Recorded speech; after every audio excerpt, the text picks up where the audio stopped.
In these parts, two words suffice to spell out one of sport's great rivalries. State, Carolina. For the 316th time, these two meet on the diamond as number 11 Carolina visits the Doak and the Pack for game one of this weekend series. We're in the back nine in ACC action with the Tar Heels leading the Coastal Division, 3 games clear of 3 ranked teams in Duke, Virginia, and Virginia Tech. Meantime, NC State, 3rd in the Atlantic. With that, we say hello and thanks for joining us. Alongside Devin Travis, I'm Mike Monaco. Here we go. It's State and Carolina. And Devin, that includes getting to watch Carolina center fielder Vance Honeycutt, who Scott Forbes said to us today he thinks is the best player in the country. Without question, one of the most dynamic players in the country, if not the most dynamic player in the country. You want to talk about a 5-tool player? He can do it all. Homers to right field that looks like it's hit off a left-hander's bat. Elite speed, top 2 in the ACC in stolen bases. About 50 home runs, 60-plus stolen bases in his career. Meantime, for NC State, transfers in the middle of the lineup, but this is their best bat, Alec Makarevich. Yeah, they hit a home run when they got Makarevich in the transfer portal from East Carolina. Postseason experience, was the leader of that ball club, and anytime you can get a switch hitter and tap him right into that 3rd or 4th spot of your lineup and get production like he's given, it's an absolute blessing, and he's been fantastic for this team this year. Speaking of experience, here on this Thursday, game 1, Sam Highfill, the 5th-year senior from 15 minutes down the road in Apex, makes his 37th career start, Devin. Yeah, this guy just simply knows how to pitch. Ton of fastballs. Nothing that's going to light up the radar gun. Hits his spots, uses fastballs, try to get hitters in swing mode. As soon as he gets them in swing mode, slider, changeup off that fastball. Really exciting matchup today against UNC. He's facing this lineup for Scott Forbes. The Heels 3rd in the ACC in runs per game at nearly 9 a contest. They run, and Casey Cook 2nd in the league with his 51 driven in. So here we go from the Doak in front of a great crowd, as we said, for the 316th time ever. Heels and Pack. Sam Highfill ready to go, and his first pitch is cut on and missed by the 6th-year senior right fielder for Carolina, Anthony D'Onofrio. 23-year-old out of Quinnipiac. Carolina, one of 4 different stops for D'Onofrio. Highfill pounding the zone at 92 to get ahead, 0-2. That's exactly what you want to see out of Sam Highfill to start. Loading up the zone with that fastball. Last week got roughed up a little bit at Clemson, but really the only pitch that was getting roughed up was the breaking ball up in the zone. Love to see him attacking earlier fastballs. Ball and 2 strikes. Sam Highfill did not pitch 2 weekends ago in the Louisville series. Then he returned last Friday at Clemson. Just 3 1/3, tagged for 6 runs. Gets a swing and a miss on the breaking ball. And Jacob Kozar caps the K. And we're off and running. Well, Scott Forbes, shades on, looking good as always in that beautiful color here on the Heels side. And we'll get into this as we go. But he, of course, grew up an NC State fan. How about that? How about that? That had to be an interesting turn. I tell you, I can relate a little bit. I grew up a huge Miami fan, and next thing you know, I'm in the Garnet and Gold. So I can relate, Coach Forbes. Sometimes you got to just do what's best for you. I'm with you. Yeah. He told us today, I was brainwashed, laughing it off as an explanation. Well, this is Vance Honeycutt, preseason 3rd-team All-American, according to D1 Baseball, who has a well-decorated career and is quite the prospect as well. Our Kylie McDaniel at the start of the season had Vance 8th on his MLB draft rankings. Up to 51 home runs after 2 that we showed you on Tuesday for the Heels. Yeah, I tell you, a guy like Vance Honeycutt falling to the 8th pick. And I know it's a top 10 pick, and it looks like a very high draft pick, but I tell you, anything under 2 or 3 for me with Vance Honeycutt, a guy with talent like this, a lot of teams are probably going to look back on that draft and wish that they grabbed him. It's 2-2 on Honeycutt.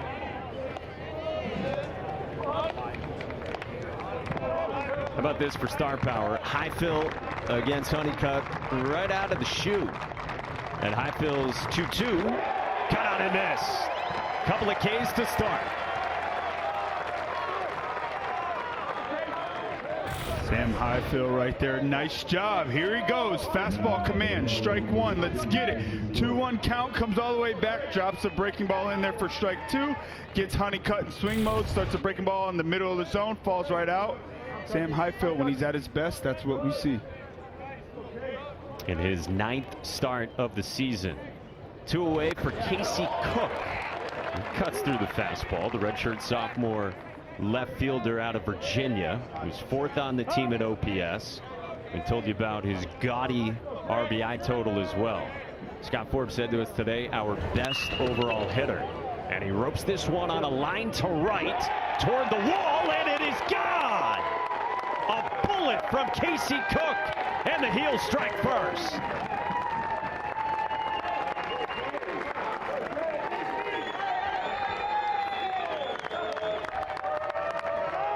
Casey Cook, a little bit more of what he's been doing all year long. Just 3 home runs, 23 RBIs last year. And he said, hey, I want to drive in more runs this year. Okay, great. Let's throw you in the 3 spot, see what you can do. How about 52 RBIs on the year now? His 10th home run.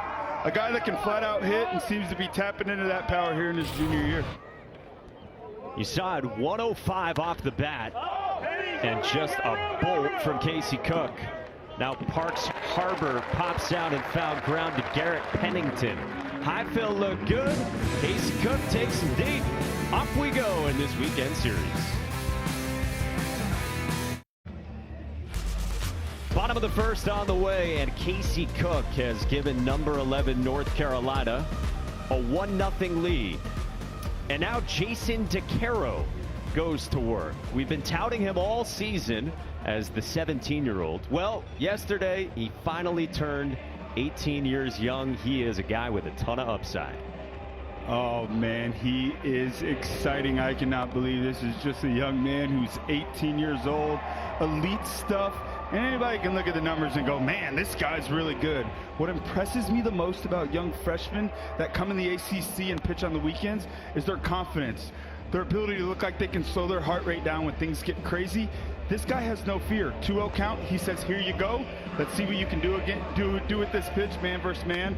So impressed by this guy right here.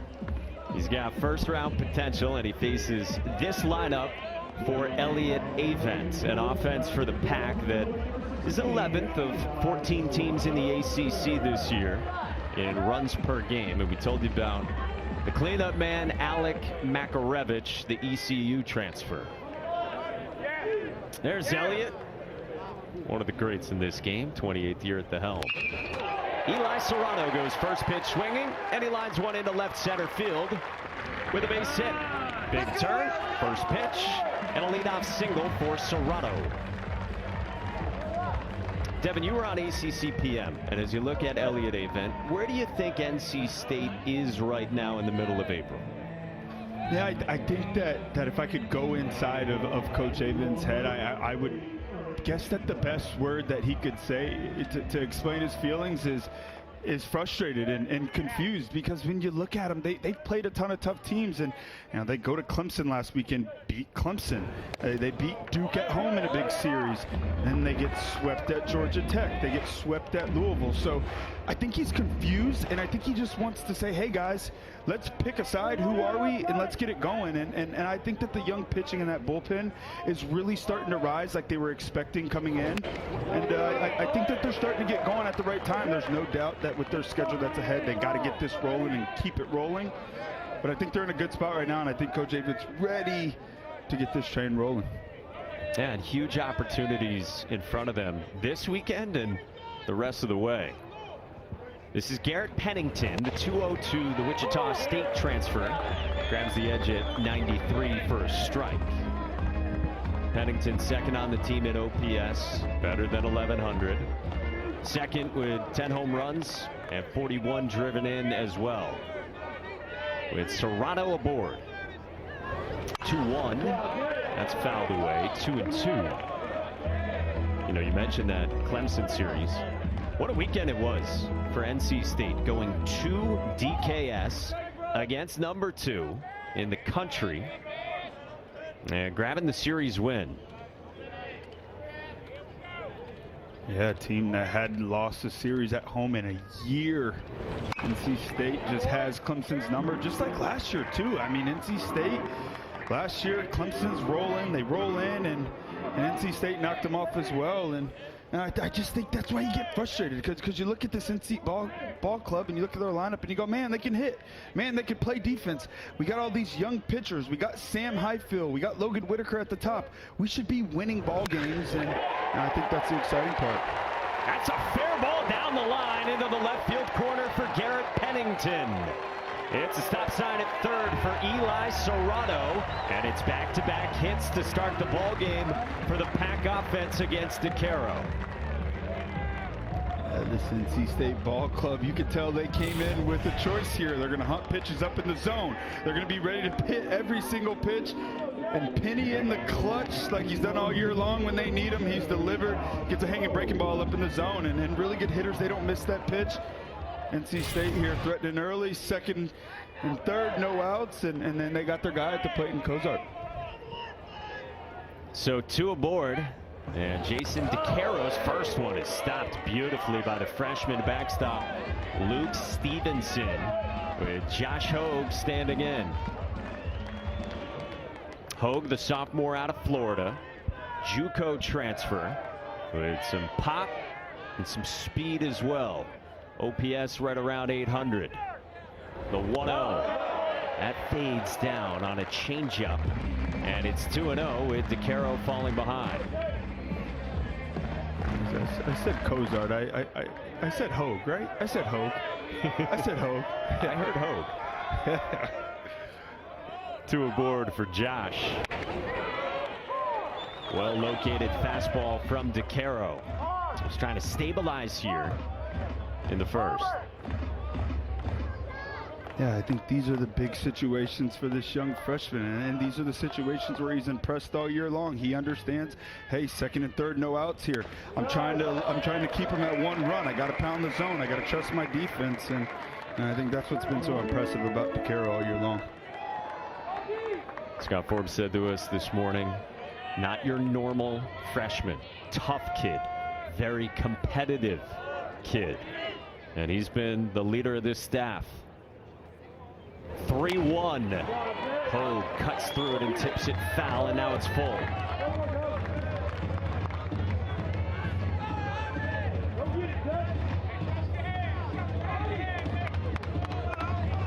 DeCaro coming off a beauty last Friday in Chapel Hill against Notre Dame. 6 shutout innings of 3-hit ball. Dodging danger here in the first. 3-2. Hogue strikes out. 94. And there's 1 away. There it is right there, Mr. DeCaro. 3-1 count, says I'm coming right at you. Fastball right down the middle, man versus man, let's see who can win. Goes back to it, 3-2, right down the middle, man versus man, let's see who can win. That's what you want to see out of your young freshman right there. That's what gets UNC and Coach Forbes so excited about this guy, because no moment seems too big. When worse comes to worse, he says it's man versus man and I'm challenging you. Big time strikeout right there. For out number 1 for Jason DeCaro. He's now got to deal with Alec Makarevich, the East Carolina transfer. 2-0. Well, Makarevich arrives swinging a good bat. Last 5 games, he's 11 for 22, 6 extra base hits, just homered Tuesday against Campbell. Yeah, he can hit. He can flat out hit, and just a home run in the transfer portal. Guy that's got a slow heartbeat, has an ability to drive in runs, doesn't try to do too much in situations like this. You talked about seeing pitches up for the Wolfpack here in the first. That was up on the slider from DeCaro, trying to find his command and get ahead of guys here in the first. Yeah, anytime you got a guy on third base, less than 2 outs, you're looking for something up in the zone. You're attacking height. If it's up, you go. If it's low, you let it go. And I think that's the plan here with NC State really against DeCaro. That was a heater away. Fouled away by Makarevich, and now it's 2-2. For Makarevich, the 14 home runs and 49 RBIs. Already a career high in both categories. 2 aboard for him in the first. The 2-2. Swing and a miss. Some gumption from the freshman with back-to-back Ks.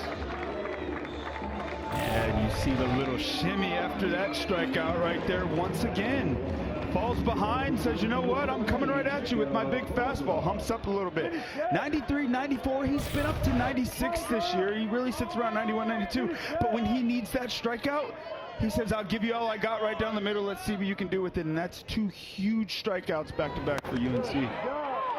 And then it's a first pitch strike for only the second time this inning to Jacob Cozart, the preseason second-team All-American, highly touted junior catcher from High Point. With Serrano and Pennington aboard, the 0-1 is down and away with a 5.95 from DeCaro.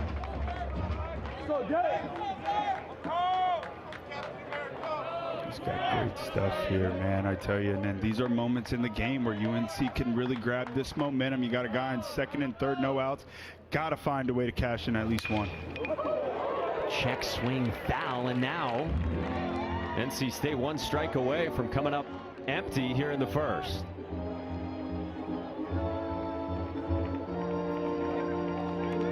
And Jacob Cozart trying to come through. Enters the weekend riding a 1 for 16. 2 on, 2 out. DeCaro's 1-2. No chase from Cozart. Nice stop behind home plate by Luke Stevenson, a freshman. That's been fantastic. And I tell you, Mike, it's just so impressive, man. You think about Friday night starters in the ACC as freshmen. You think about catchers as freshmen in the ACC. We got two of the best in the biz right in front of us tonight. On the ground, right side and through for Jacob Cozart. Serrano scores. Pennington right behind him, and Cozart delivers.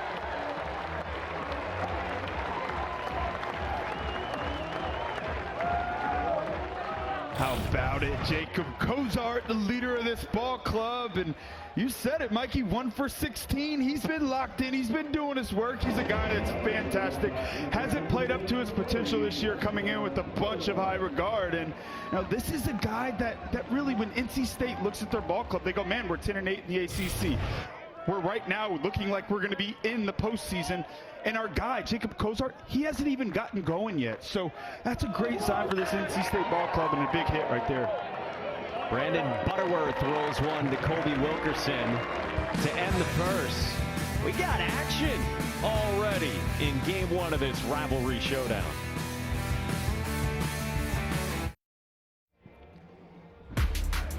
The ACC's Committee for Racial and Social Justice, in conjunction with its member institutions, have identified April 13th through 21st as ACC Unity Week. To the second between Carolina and State. We're talking about Scott Forbes growing up an NC State fan, and he went down memory lane with us earlier today. And it all starts with his grandfather. Yeah, maybe for Scott when he was about that age. Scott's grandfather, an NC State grad, so Scott Forbes went to every NC State football game. Said probably from about the age my dad could take me. And then he grew up in Sanford with a lot of NC State fans there and around him. And so until Mike Fox brought him in 1998 as a volunteer, he told us, I grew up a full-fledged NC State fan my whole life. This is Alberto Osuna. Oh, how about that, man? That's awesome. That's awesome. Two of the great men in college baseball here tonight, and Coach Forbes and Coach Avent, two guys that lead these young men in a great way. Alberto Osuna drives this one in the air to left center, and Eli Serrano calls off Chase Nixon for the first out of the second. So Scott Forbes, though, his neighbor was a UNC grad growing up. Went to law school at Carolina, so that neighbor would take Scott Forbes to some basketball games at Carmichael. And Scott Forbes said to us today, I thought in my mind at that time, man, you must have to be really, really rich to go to these basketball games. That was his thought then. Oh, that's gold. Here's Luke Stevenson. Fouls it off. And by the way, if you're wondering about getting in some tickets from Coach Forbes, he told us, I don't get tickets for anyone if they're going to be wearing red now. And he's got a lot of friends who choose red in this rivalry. He said, you're basically only wearing the blue if we're related at this point. Ball and a strike from Sam Highfill. Man, that's good. Yeah. There's no red in the family section of them UNC Tar Heels. They're not having any of that. 1-1 to the freshman backstop, and Stevenson pulls it foul. 1-2. Stevenson from Wake Forest, North Carolina. OPS better than 1,000. You just talked about what he's been doing behind the plate and with this pitching staff. And he's done it with the bat as well. 6th among all freshmen in the country in home runs and RBIs. The 1-2 up the ladder, and he pulls it to right, and a fine running catch for Josh Hogue for out number 2. Nice job right there by Luke Stevenson, getting on top of that pitch up in the zone. And something that's impressed me a ton too about Luke Stevenson is his play in ACC competition. 7 of his 10 home runs have come in ACC play, and it's oftentimes when you get to ACC play, you kind of slow down and stall out a little bit. He seems to be a guy that's continuing to get better and better as this year goes on. Speaking of freshmen, here's Gavin Gallagher. Also from just down the road, Apex for the rookie third baseman back into the lineup. He had only started 1 of the last 4 games, but you see he's been productive with the bat. Couldn't hold up there on the slider, and it's 1-1. Yeah, he sure has, and he's a special freshman. I think he's a guy that's really going to hit. He's a guy that hit at the top of this lineup for a few games, and Coach Forbes gave him a little bit of a mental break, said it looks like he just needed a break. I think that's something that savvy veteran coaches have the ability to do. They see that their players are gasping for air a little bit in their first year of college baseball, and he comes up with a big pinch hit base hit the other night to tie the game in the 8th, and throw him back in here tonight. He bats with 2 outs, and the base is empty. 2-1 away. Yeah, Scott Forbes said he saw Gallagher's bat speed had slowed down, like almost as if something they could detect measurably in terms of that kind of freshman wall you're talking about. 3-1. Rides inside, and Gavin Gallagher works a 5-pitch walk here in the second. I think for freshmen, they've never played 60 games in a season, and they've never played this many baseball games in a week consistently, and it's real. You get to the middle of the season and you do get tired, and I just think that's great for Coach Forbes to have that kind of relationship with his players. And Gallagher understands, hey man, you want to know what? You're right. I could use these 4 days. Let me get in the cages. Let me stay in the training room, ice tub, hot tub, make sure my body's feeling good so I'm ready for this stretch run. And he gets aboard here against Sam Highfill. Ball 1 to start out, Alex Madera, 8-hole second baseman. D3 transfer from Arcadia University in Pennsylvania, where he was a D3 All-American. Comes in with 3 straight multi-hit games. He was productive all weekend in the sweep of Notre Dame for Carolina. Carolina 11th in the country. We told you 29-8 overall. 14-4 we showed you in the league. And coming in after sweeping the Irish. 13-zip, 7-2, and 10-3. That's high. 2-0 on Madeira, and it'll prompt a visit from Jacob Kozar. Nice little visit right here by Kozar, and that's what they need from him behind the plate. He understands, man, 2 quick outs. So often pitching coaches, there's nothing that makes them more upset than 2 quick outs and a walk. And now he starts Madeira off with 2 balls, and that's important right here for Sam Highfield to keep this momentum on their side. They get the big 2-out knock. Need a shutdown hitting right here from Sam. Again, we told you Highfield got back in action last Friday at Clemson with 3 1/3. The guy who's had some strong outings in ACC action this year. 4 weeks ago, dealt 7 innings, 8 strikeouts against Duke, and then followed that up with a dandy the next weekend right here at the Doak with 8 shutout frames and 10 punchies against Notre Dame, where he didn't walk anyone.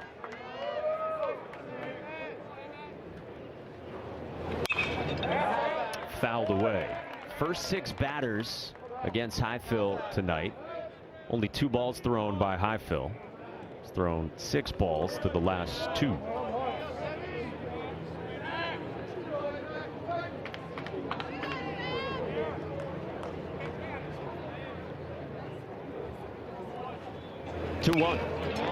Fouled away, 2-2. Yeah, nice response right here from Sam Highfield. And you mentioned those Duke and Notre Dame outings. 117 pitches versus Duke, 110 pitches versus Notre Dame. And then he gets a break that next weekend, doesn't pitch. I'm sure he was a bit tired, winded. They know that they need him for the long haul. And he's been great for this ball club. He's a guy they can count on every Friday night. He's trying to get out of the second. Madeira pops this one up into shallow left center, and Eli Serrano's there to end the top of the second. We're through an inning and a half, and it's the pack-up one on the heels.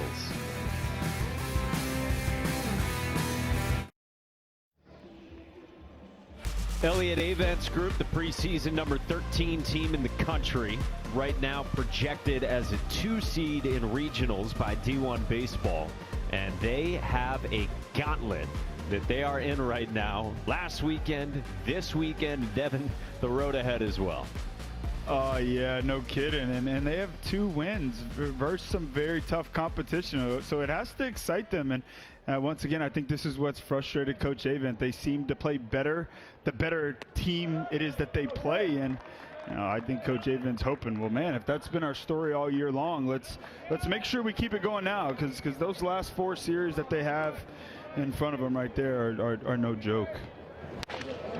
This is Drew Lanphier, 7-hole redshirt freshman DH, leading off in the second. Yeah, so it's East Carolina as well on Tuesday in a midweek game, and then hosting Ball State next weekend during their ACC bye week, and then you saw what's left to finish for old Elliott. 1-2. Kind of miss. Good heaters from Jason DeCaro, who's got his 3rd strikeout. That's fantastic right there. Good response to him to start this inning. Going to that fastball again, perfectly located on the outer half of the plate. It's a swing and a miss.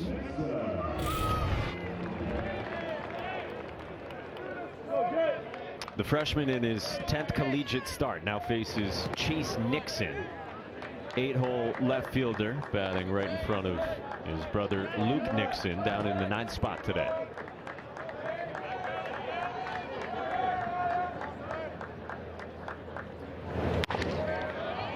It's outside 2-0 from DeCaro. Sons of Trot Nixon back-to-back. You know, he's got to be proud watching his 2 boys in this NC State uniform. Just misses. 3-0. Yeah, there is no doubt of that pride. Get a look at Luke on deck.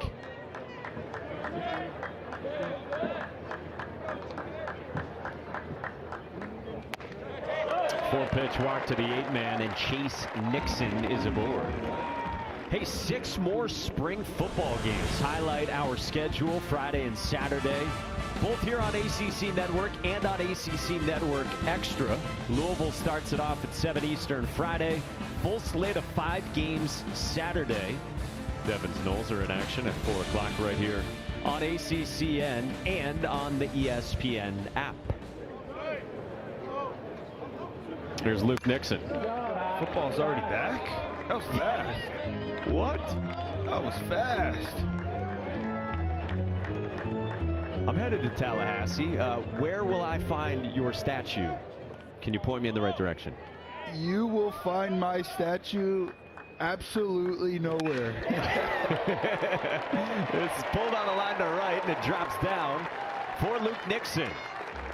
Big Bro stops at second, and the Nixon brothers have reached with one out here in the second to flip the lineup for NC State in the second.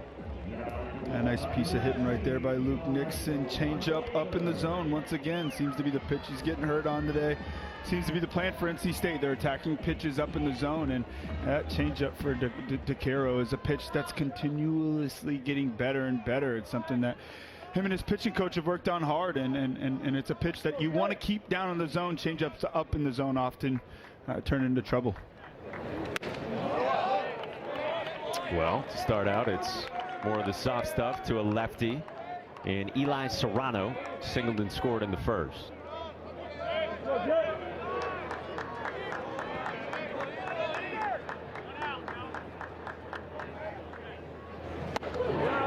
Yeah, pitch mix wise, Devin, what have you thought of DeCaro first time through?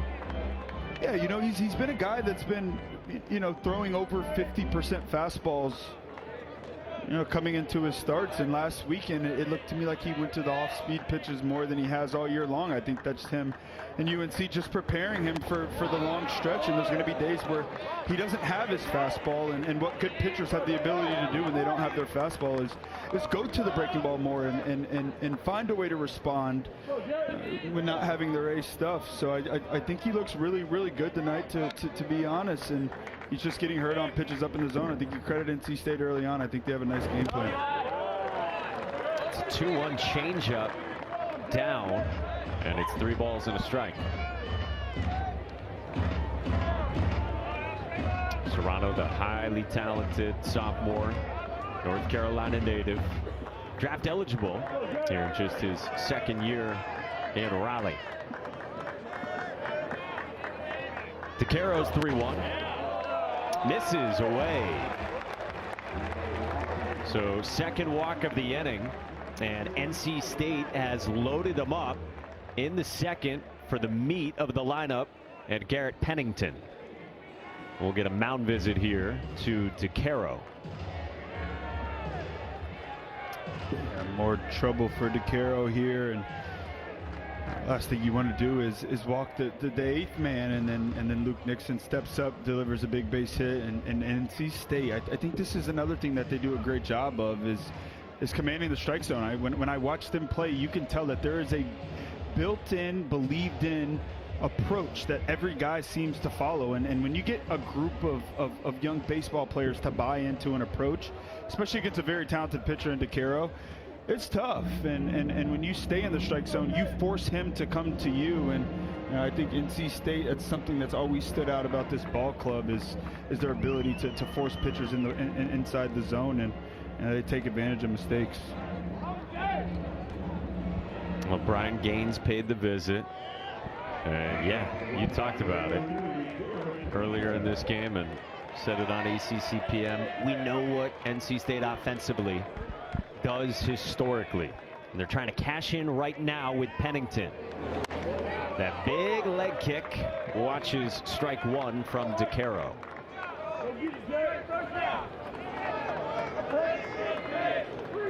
Pennington doubled and scored in the first. DeCaro at 40 pitches and his 0-1. Cut and a miss on a fastball moving in. I think that's a pitch that's going to continue to develop and be very important for DeCaro. You see Stevenson set up on the outer half of the plate right there, but he throws a 2-seam fastball that runs into the inner half.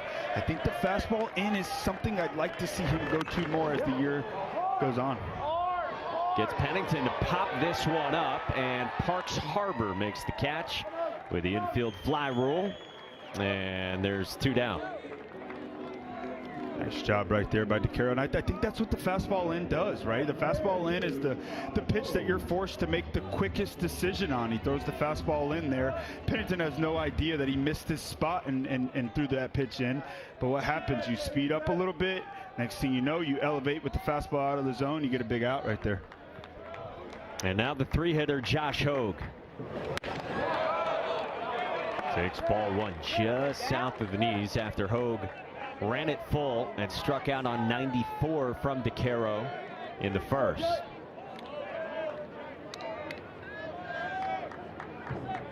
With the bases loaded in the second. Ooh, a couple of close misses from DeCaro. Man. A tough night when you're not getting that pitch right there. Those are 2 pretty well-located pitches, but once again, NC State, that's their game plan. They're looking for pitches up in the zone. They're willing to give DeCaro pitches down, and once again, that's the approach that this team's buying in on. And then there's a strike. This time it leaves Josh Hogue shaking his head. You're never going to get everybody happy, we can assure you of that. And it's 2-1. Couple singles this year with the bases loaded for Josh Hogue.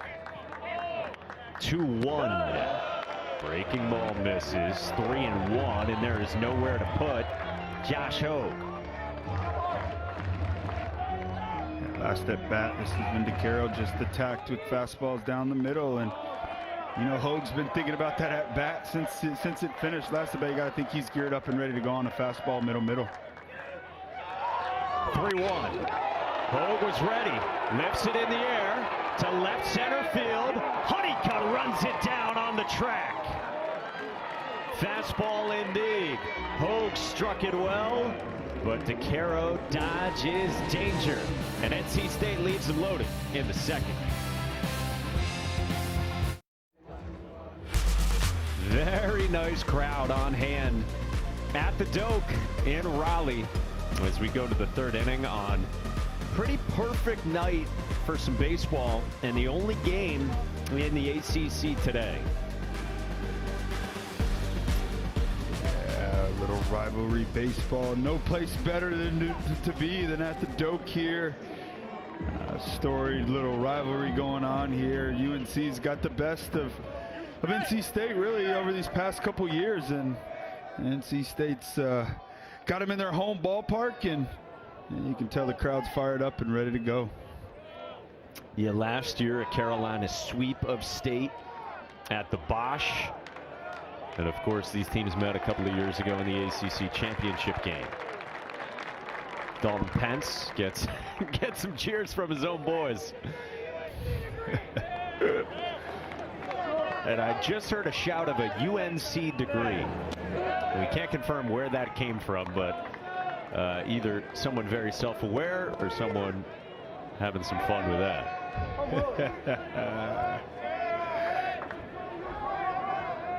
Colby Wilkerson against Sam Highfill.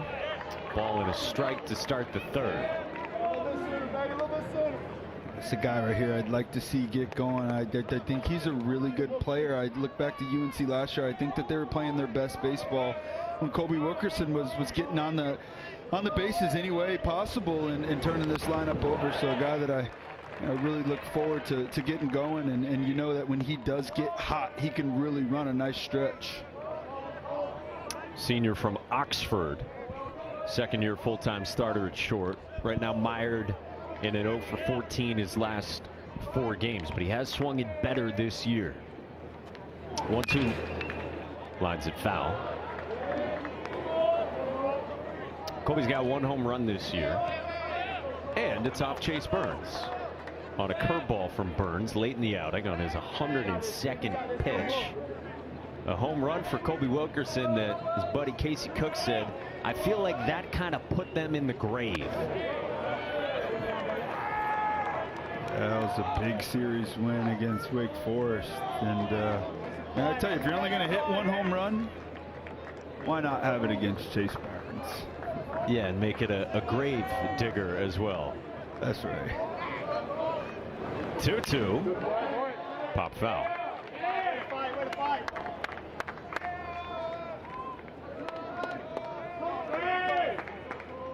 Carolina's only dropped 2 ACC series this year. First one was on the road in Coral Gables, and then the trip to Charlottesville as well. 7th pitch to Wilkerson. He spoils another from Sam Highfield. Nice at bat right here. This is what you want out of your 9-hole hitter, and this is something that Colby Wilkerson does do a great job of. He sees a lot of pitches. He fouls off pitches, and like I said, this is what you want, a guy that's going to run up that pitch count on your starter and find a way to turn the lineup over to your leadoff spot. On the 8th pitch, Sam Highfield's slider dispatches Colby Wilkerson for the first out of the 3rd. All 3 strikeouts on the slider. Yeah, that's a great pitch right there. Slider, looks like it's up in the zone. Sam Highfield really rips it. Beautiful block behind the plate right there by Jacob Kozar. And Sam Highfield looks sharp tonight. Anytime he has that fastball command going, he knows he's in a good spot because these hitters get in swing mode, and he has the ability to tunnel that slider right off the fastball at the top of the zone. He goes to the slider to start out as the UNC lineup flips over to the right fielder Anthony D'Onofrio. Struck out on a Highfield slider as well. D'Onofrio's first time.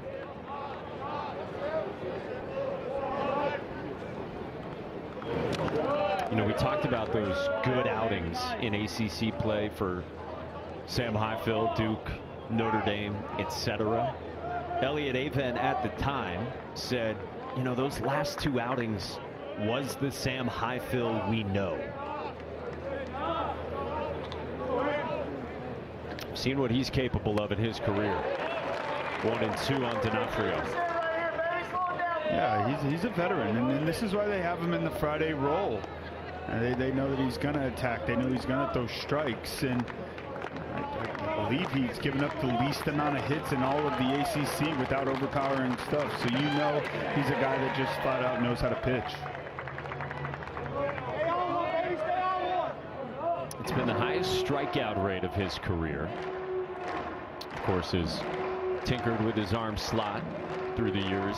It's a little bit lower this year in season 5 with the Pack.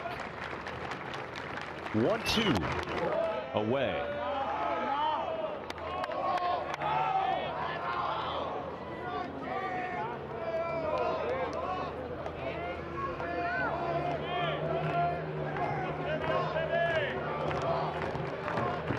A deep breath and the 2-2.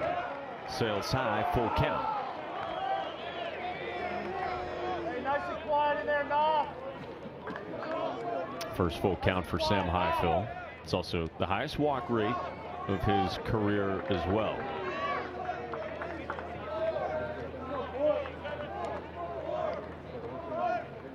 Payoff. Pull. Right field. Struck well. And D'Onofrio splits the gap as Serrano tumbles. And D'Onofrio walks 3rd. Digging and sliding safely with a 1-out triple.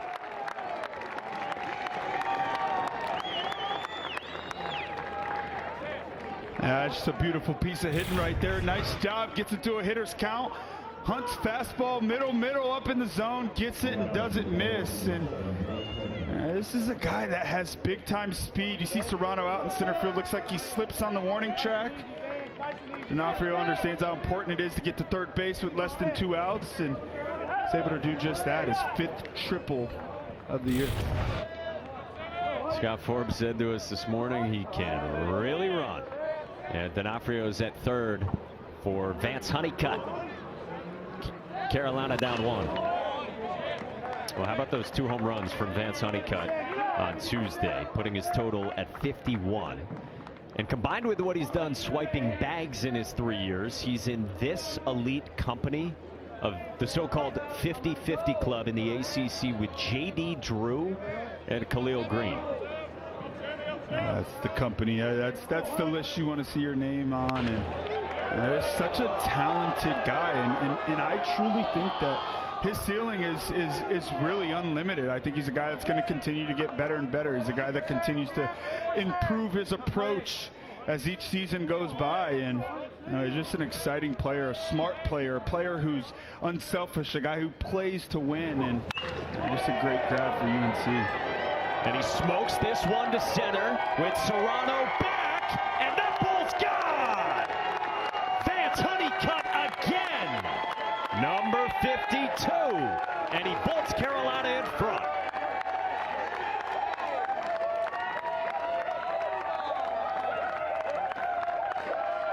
There goes that man, Vance Honeycutt, 1-1 count, gets a breaking ball up in the zone, understands I got a guy at third base, I'm looking for something up, I'm just trying to drive something through the middle of the field, takes advantage of a big mistake, 5th home run in 5 games, now 15 homers on the year, showing off that big time power. So 3-2 heels just like that. And now Casey Cook, who homered as well off Highfield back in the first.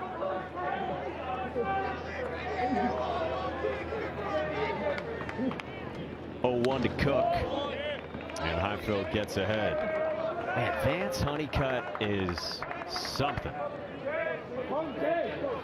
Yeah, Sam Highfield, last week, I thought he threw the ball very well, and really all of the damage came off the breaking ball up in the zone. And, to really good hitters like Vance Honeycutt, you can't make mistakes, and sometimes one mistake is all it takes to get beat. And Vance Honeycutt is definitely a guy that took advantage of one right there.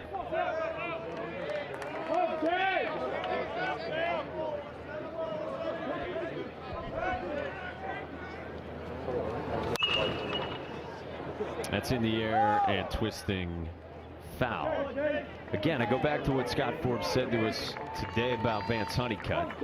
We showed you the numbers. He said, look, think about how many great players we've had in the ACC. And no one has put together exactly as many steals and exactly as many home runs, even J.D. Drew and Khalil Green, as Vance Honeycutt. He said, that's why I think he's the best player in the country. And now Cook tags this one. Launch to right field. Back to back. And Casey Cook's second tonight.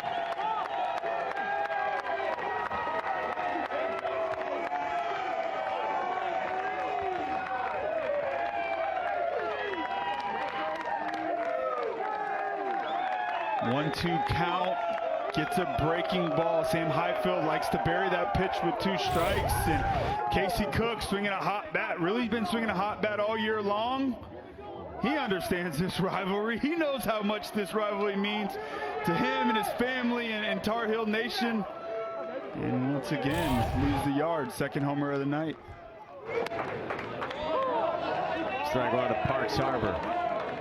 Carolina, Devin, has 4 hits for Scott Forbes. It's home run, triple, homer, homer again. Yeah, they've been on some run over their last 14, now 15 games. And really at the beginning of the season, it wasn't the homer that was providing a ton of their offensive production. But over the last 14 games before tonight, 56% of their run production has come via the homer. So UNC is kind of showing that they can beat you in a multitude of ways. And what better way to beat you than with the long ball? We told you it's an offense that's 3rd best in the league at nearly 9 runs per game. Scott Forbes said last weekend, I think we have as potent a lineup as anyone in the country. Still 1-2 on Harbor.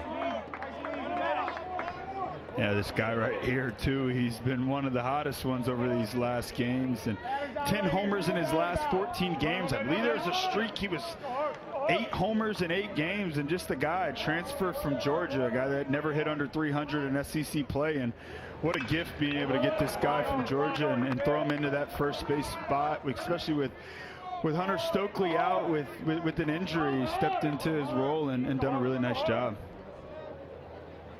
Yeah, Harbor second on the team in OPS. Of course, had the stretch a few weeks ago where he homered in 5 straight games. First ever Carolina player to do that. Lays off here, 2-2 from Highfield.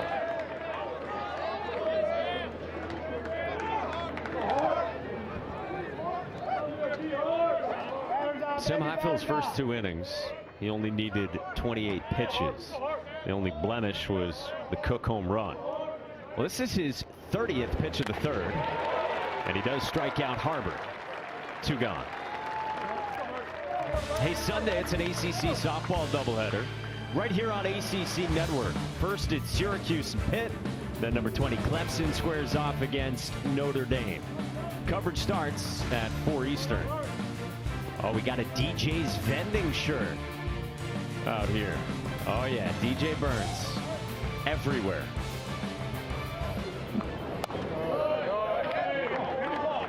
America's golden boy. Love it, love it. Oh. I'm a proud owner of the DJ Burns sunglasses from 2 seasons ago now, but I do not have any of the swag in the shirts like that. You got enough swag, Mikey. You're all right. Said no one ever. I'll gas you up. Appreciate you, bro. 2-0 on Alberto Osuna. He's had a heck of a bounce back season. That's a strike, 2-1. Sam Highfield, I like that pitch, that last at bat. We were talking about it on the flip side with Takero, the fastball in. I'd like to see him go to that more. I think it's a pitch that can be very effective for him, especially here in these hitter counts. It's on the ground to Makarevich to end the inning. Devin, how about Vance Honeycutt and Casey Cook here in the 3rd? Yeah, this big time is what North Carolina's been doing a lot of. The big home run ball. And Casey Cook, 3rd multi-home run game of the year. UNC up 4-2.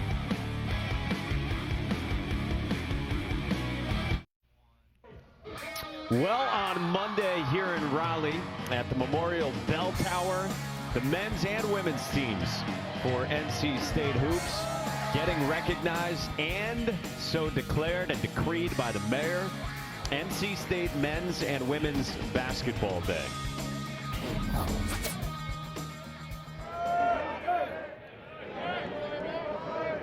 Two fantastic runs through March Madness. This is struck well in the air, opposite way, and Alec Makarevich gets in on the fun. Oppo shot to make it a 1-run game in the 3rd.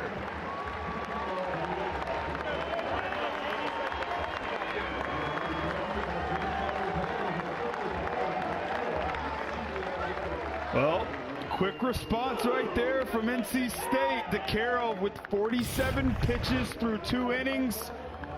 NC State, the game plan, I'm hunting pitches up in the zone. They understand it. Carroll's been laboring a little bit through the first few innings. He knows he doesn't have many pitches left if he has another big inning. They say, hey, let's be aggressive, guys. He's going to try to get in the strike zone early here. Makarevich's ready to hit from pitch 1. Big home run right there. Grabbing a little momentum back for NC State. And now Jacob Cozart following up the big fly off to Caro from Makarevich. Isn't it nice, Devin, when we put so much thought into the open to a broadcast and what we're going to talk about at the start, and both guys deliver, Vance Honeycutt and Alec Makarevich. What a producer we got, huh? What a producer. Atta baby. Josh Monk is just locked in. He will be passing along the lottery numbers during the next commercial break. That's right. 3-1 on Cozart.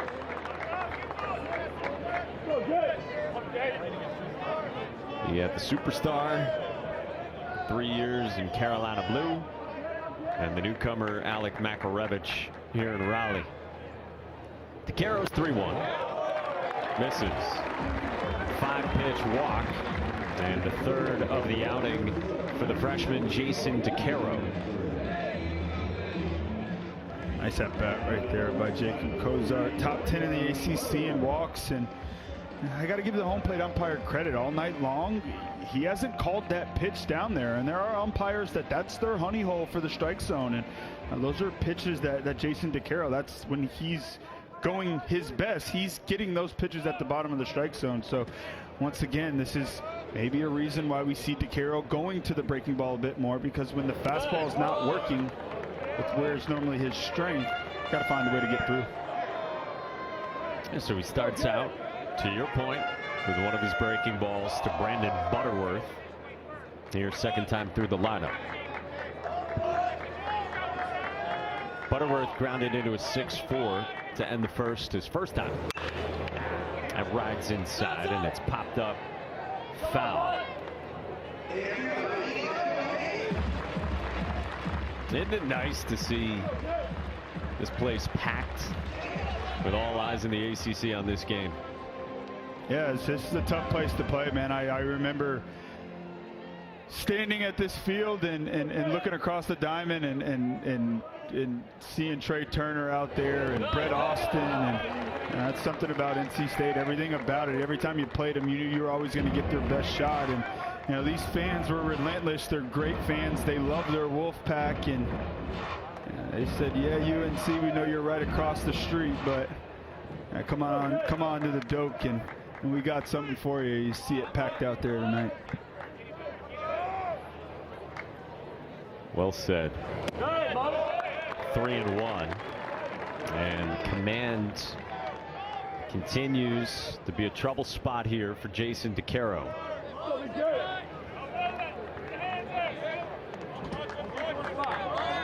Finds himself in a 6th 3-ball count. That rides high, depletes Butterworth, and it's back-to-back walks from DeCaro, and 3 straight have reached to open up the last of the third for the Pack offense. Yeah, you see 4 walks today for DeCaro, and already up to 58 pitches without an out in the 3rd inning. NC State, these are long series, and they seem a little bit longer when you're playing a rival, and they also seem a little bit longer the further you get along in the season, understanding the importance of each and every game. And this is a great spot for NC State to be in. They got Dalton Penn's already warming up in the pen, probably their best arm out of the pen. They're trying to find a way to get in there, tire these arms out, force a lot more pressure on these starting pitchers. And once again, I can't say enough about this game plan so far that NC State's been able to put together for this ball game against DeCaro. You saw Pence, the redshirt sophomore lefty, starting to get loose.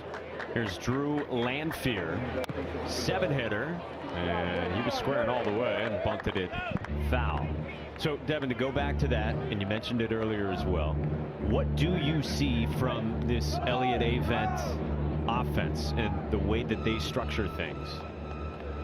Yeah, I think Coach Chris Hart is one of the best hitting coaches in the country, and I think that if you look at the NC State offense really over the course of his time and tenure at NC State, it speaks for itself. And you know, I just love how they collectively buy into what it is they're going to do. And you know, when you get a group of 9 young men to buy into something tonight, to me looks like, hey guys, DeCaro's really good when he's down in the zone. What's the first thing you want to do when you build a game plan? Well, I want to try to find out what he does well, and I want to see if there's something I can cancel. Okay, well great, I'm canceling pitches down at the bottom of the zone. I know he never gets hit down there. We'll take our chances, we'll hunt things up. I think NC State's done a good job staying disciplined to that approach today. Well, then Lanphier, after the conversation, comes out swinging. Now he's down 0-2. It's probably a quick talk right there from Avent, Coach Hart. They said, hey man, do you want to swing the bat here? You're probably going to get a fastball. Lanphier said, heck yeah, man, I'm ready to go. It's a good way to live. North Carolina native, redshirt freshman. His first action in this rivalry. Punched down on a fastball his first time. 1-2. DeCaro back to it. 1 away. That's big time right there by the young freshman. And every inning seems to find himself in big trouble, and every inning he seems to just say, you want to know what, I'm sticking with my best pitch. My best pitch is my fastball. I trust in it. I believe in what Luke Stevenson puts down, and it's a big strikeout right there, and a missed opportunity in advancing the runners with no outs. So brings up Chase Nixon, who walked out of the 8-hole his first time. And takes a breaking ball. The curveball that time for strike one.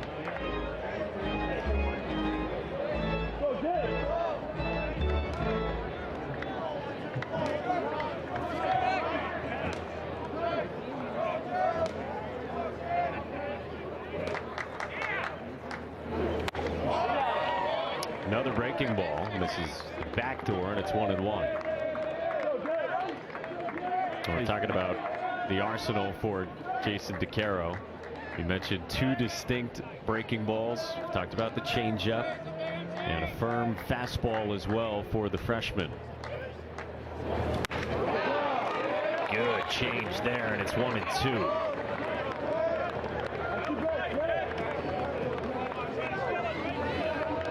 Full arsenal, full pitch mix for a guy Scott Forbes says has first round upside. I'd say so. Try to change again, 2-2. That's a good looking pitch right there. Ultimate equalizer, the changeup, and we hit on it earlier. It's a pitch that he's been going to more and more. It's a pitch that seems to get better and better. And DeCaro, he has 4 quality pitches. He's 18 years old, throwing on Thursday night tonight in the ACC. Impressive young man. Nixon pulls it past the dive of Madeira in the right field. Cozart races around and scores, and this game is tied.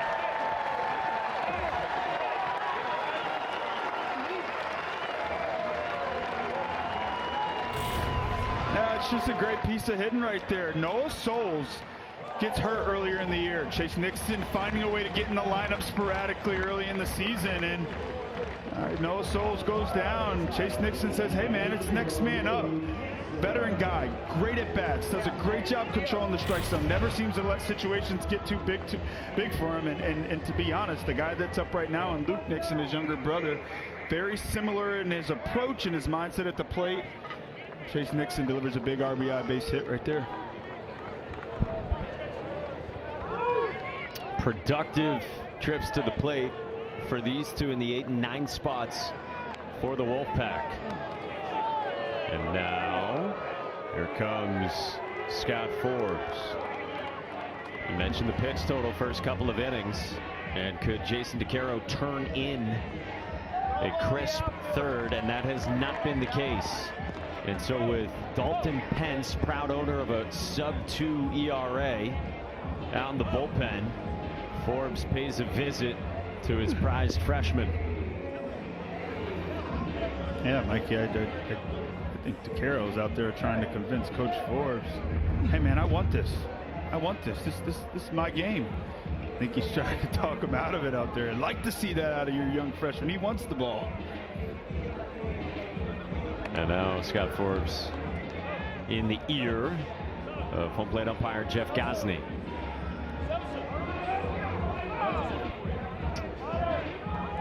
Might have been motioning for some of the pitches he didn't love. And in any event, Jason DeCaro does not win the discussion with his head coach. Wolfpack forces Carolina into the pen. Dalton Pence enters in a tie game in the third.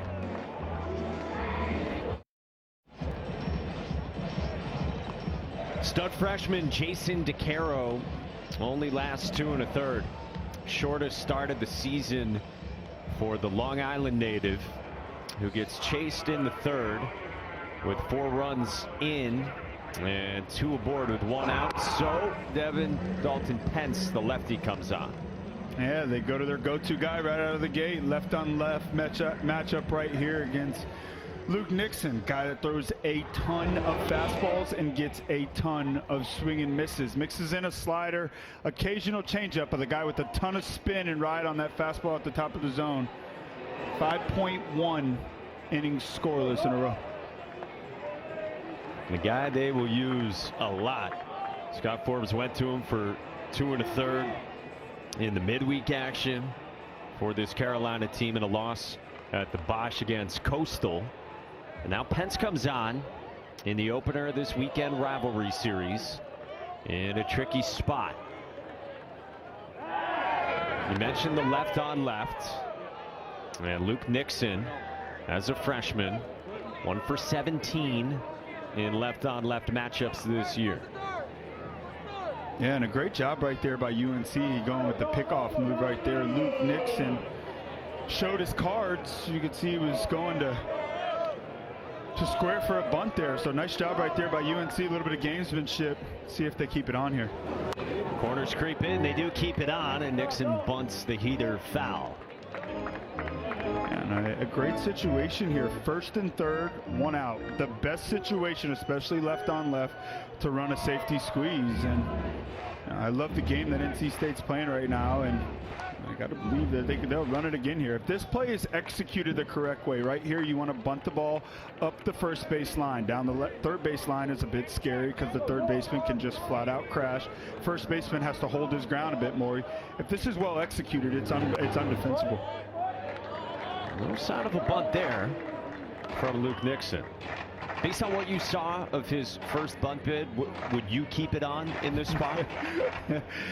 You know, I always wonder that, Mike, and I tell you, I think it's more nerve-wracking to bunt in situations like this instead of hitting. So I'd probably say, especially after seeing that pitch, I probably would have kept it on. But not all guys are comfortable bunting in situations like this, and to be honest, I was one of those guys, so I respect it. Yeah, Pence came in with 95 there. Big-time bullpen piece for the Heels. Check over at first. Chase Nixon with Brandon Butterworth across the way at third.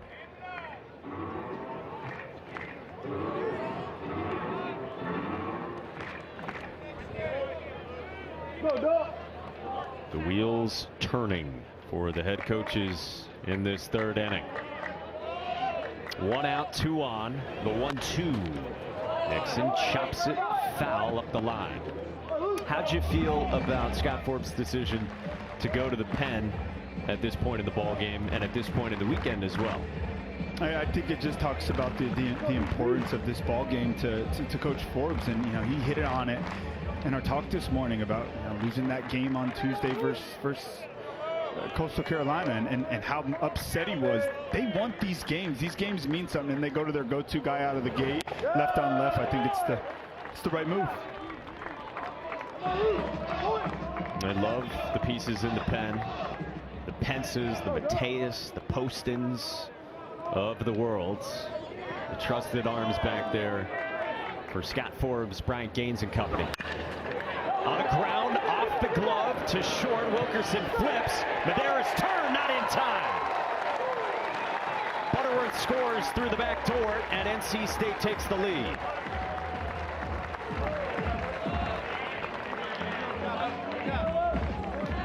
A lot of coaches now teach on ground balls that are hard back right at you, especially in double play situations. They're taught oftentimes that if you have to reach at all, let it go. And right there, that looked to be a tailor-made ground ball. And it's crazy, the game of baseball, right? It's a game of absolute inches. That millisecond right there cost UNC a big double play. And credit Luke Nixon right there, wonderful at bat. And I think that's what impresses me a ton about this young man is he gets in these big situations and he says, okay, I'm down 1-2, 2-2 against one of the best left-handed pitchers in the country. Not trying to do too much. I got to put the ball in play, give my team a chance to score a run, and he does it. Just reached out and rolled it in the direction of short. It leads to a go-ahead run. Now with 2 outs in the 3rd. Eli Serrano, the leadoff man, is singled, scored, and walked. 2-0. You also love going to the lefty in Pence with how left-hand heavy NC State's lineup is tonight, as it's been all year. Serrano, a .550 OPS in left on left.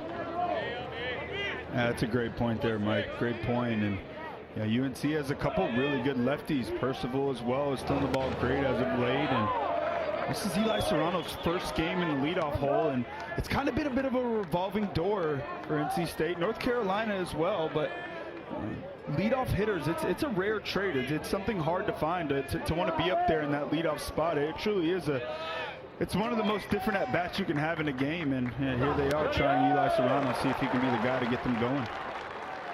He's responded well and done his job in that new home tonight. He's aboard for the 3rd time in as many innings atop the state lineup.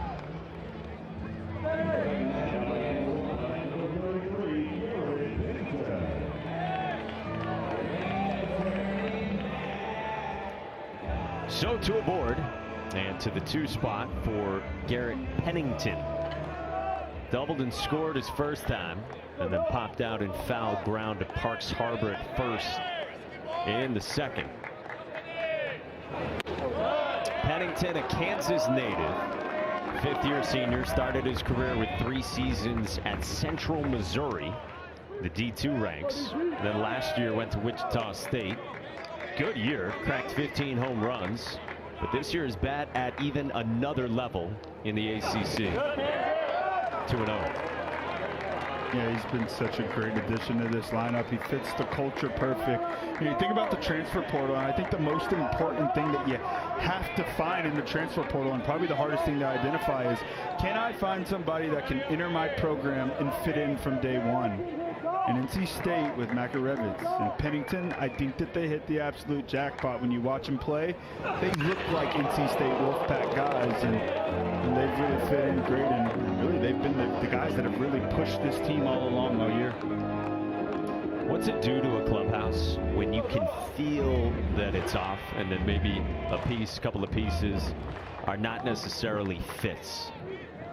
Yeah, I think that can ruin a season, and you know, there are times that teams are so talented that they can overcome that, but it just takes one bad apple to ruin a clubhouse, and what goes on inside that clubhouse, it's your livelihood. And to be honest, in baseball season, you spend more time in the clubhouse than you do your own bedroom. So it's important to keep your vibes high and be surrounded by people that are all in it together. And I think these 2 programs, and they have proof, these coaches have proof with their resume, that's what they get inside of their locker rooms. Another mighty cut from Pennington. Yeah, Elliot Avent says that in Garrett Pennington's case, his teammates drew to him quickly because he came in and wasn't trying to be the guy. He was just trying to be, in Elliot's words, a guy.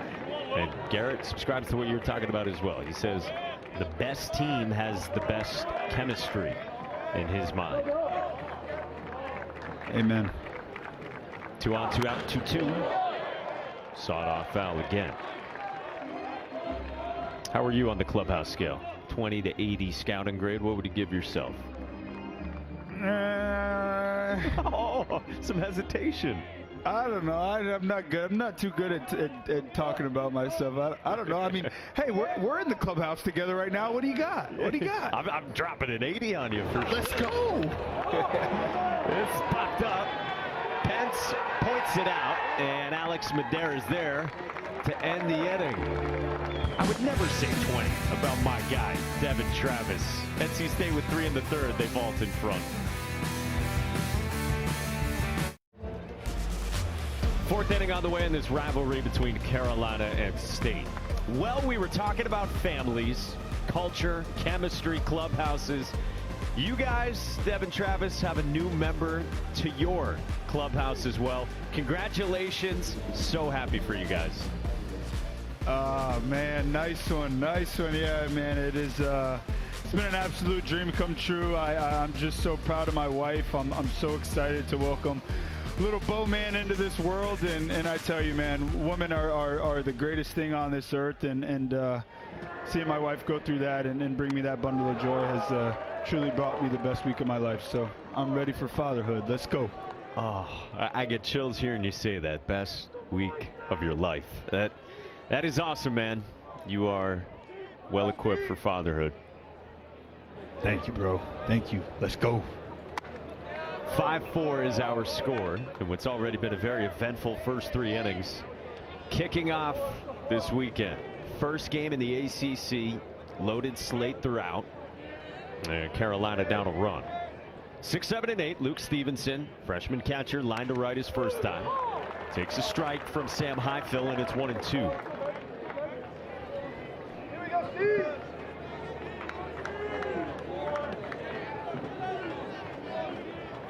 Sam Highfield, nice job responding, getting the shutdown inning in the second when UNC grabbed a bit of momentum, looking for another one here in the fourth.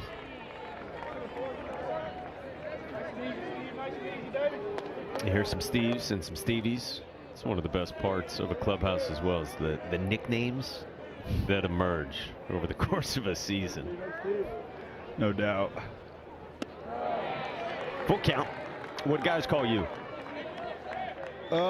Man, I was the baby. That's what they called me for at least the back end of my career, and they said all I ever did was sleep, and I love to eat, and the third one we'll just leave alone. But I tell you what, I was the baby.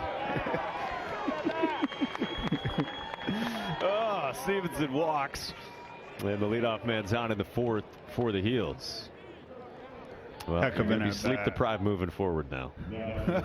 You ain't kidding. You ain't kidding. Oh man. Yeah, great plate appearance there from Stevenson, to your point. Starting things off against Highfield.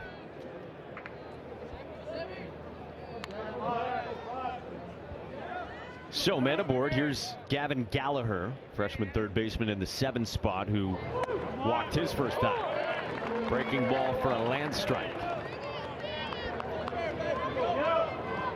Here we go, Gav. Here we go, baby.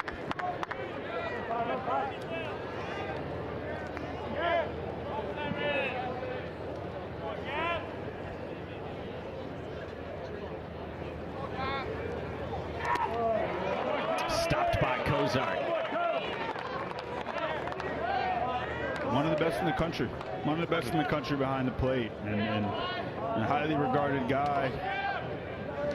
We spoke on him quite a bit, talked about him being off to a bit of a slow start this year, but everybody goes through struggles offensively.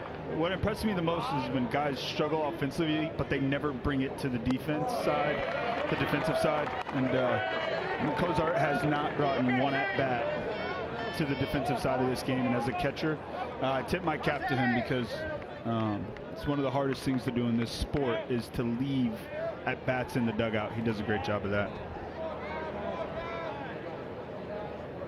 Highly regarded catcher. Kylie McDaniel at the beginning of the season had Kozart 35th on his MLB draft rankings. I was talking with Kylie earlier today. He said, yeah, that's still about where he's got Kozart a couple months later, late first, early second. He said, you know what gets lost in him being so good defensively is the fact he's doing it at 6'3" back there. That's a good point. He is a big old boy. I saw him when I was up at NC State a little bit earlier in the season. That's a great point, man. There's not many catchers that are 6'3" and have the ability to be back there almost every single night, and he's been one of the good ones in the ACC now for 3 years.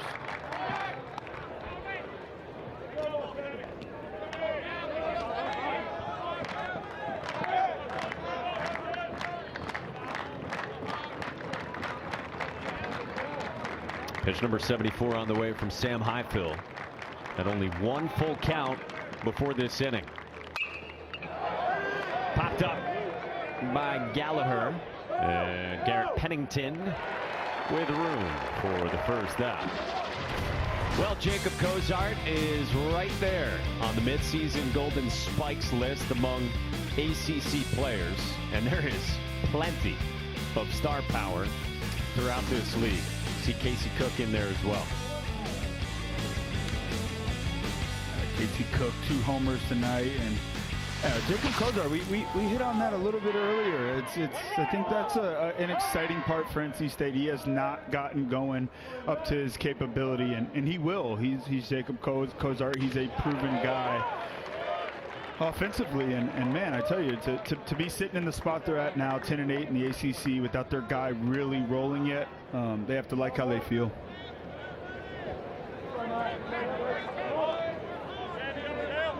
With a big opportunity in front of him here this weekend. Alex Madera takes down, ball and a strike. You know, on that list too, saw many names, but how about Jamie Arnold and Chase Burns? And how about the pitching matchup between those two guys that we're going to get tomorrow? Oh, baby, grab your popcorn for that one. That's one of the best pitching matchups you'll see in all of college baseball, and maybe the best pitching matchup that we've seen all year. You look at Florida State and you look at Wake Forest, and I look at the two pitchers at the top of both of those staffs, and Josh Hartle and Chase Burns, and then on the flip side you got Jamie Arnold and Leiter once he's back and healthy and ready to go. In my opinion, those are 4 of the top 5 or 6 arms in the country, so exciting stuff. Alex Madera rolls it up the middle, and Luke Stevenson does not go first to third. And there are 2 on for Carolina with just 1 out here in the 4th.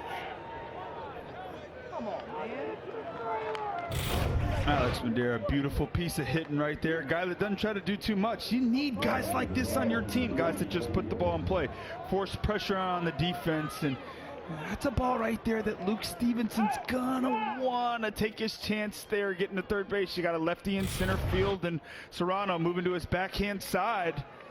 I'd like to see UNC keep the pressure on this NC State team here, and I'm sure Coach Forbes will have a little chat with them later, but these are things that with young baseball players, Luke Stevenson's super bright future, those things come in times, and base running comes in time and experience. And UNC nonetheless, first and second, 1 out. Leave him alone, Devin. He's doing a great job, man.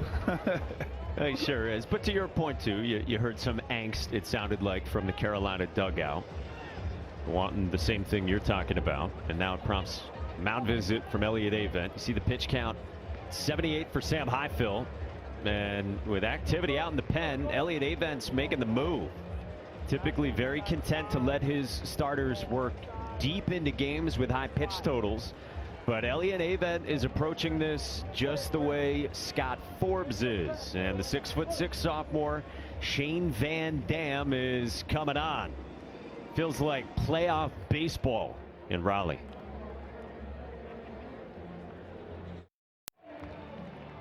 Well, in that big series win at number 2 Clemson last weekend, the Wolfpack got some huge pitching performances, and that includes what it got on Friday with 4 2/3 from the 6'6" sophomore right-hander Shane Van Dam, and the New Jersey native and the transfer from SUNY Cortland comes on here in a 1-run game in the opener in the 4th.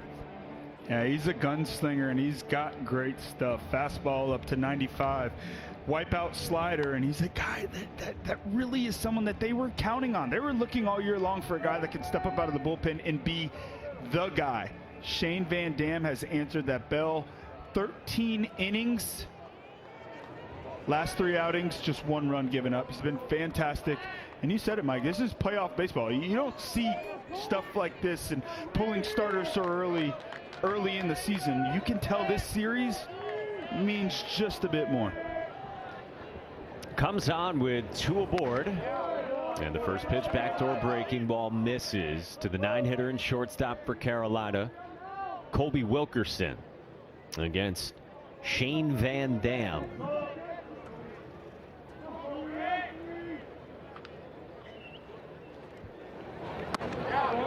Another breaking ball, and it's a ball and a strike from Van Dam. 5th on this team in innings pitched with a little over 27. That 2.63 ERA has skirted around some walks, better than a strikeout in inning.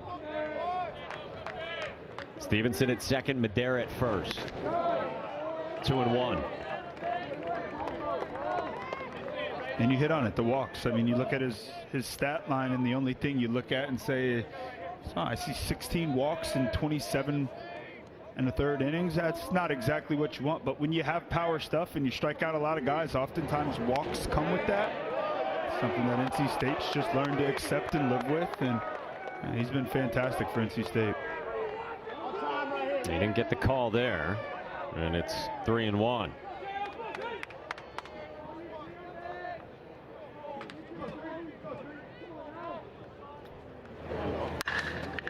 On the ground, left side, and past the dive of Butterworth. It's into left field. It loads the bases for North Carolina here in the 4th.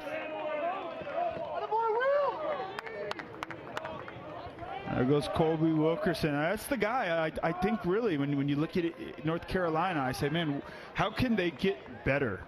I think Colby Wilkerson is a proven veteran. He's a guy that's come up with big hits all throughout his career and does a nice job there. 3-1 count, hunts a fastball over the middle of the plate, does a nice job shooting it the other way. And UNC, it feels like every inning, each team has men on scoring positions with big opportunities to push more runs across.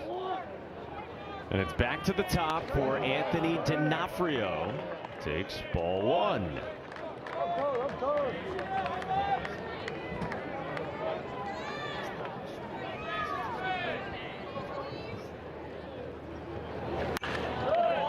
Fouled away on D'Onofrio, who tripled to the pull side in right center his last time in the third, and then scored. Right here, Tony.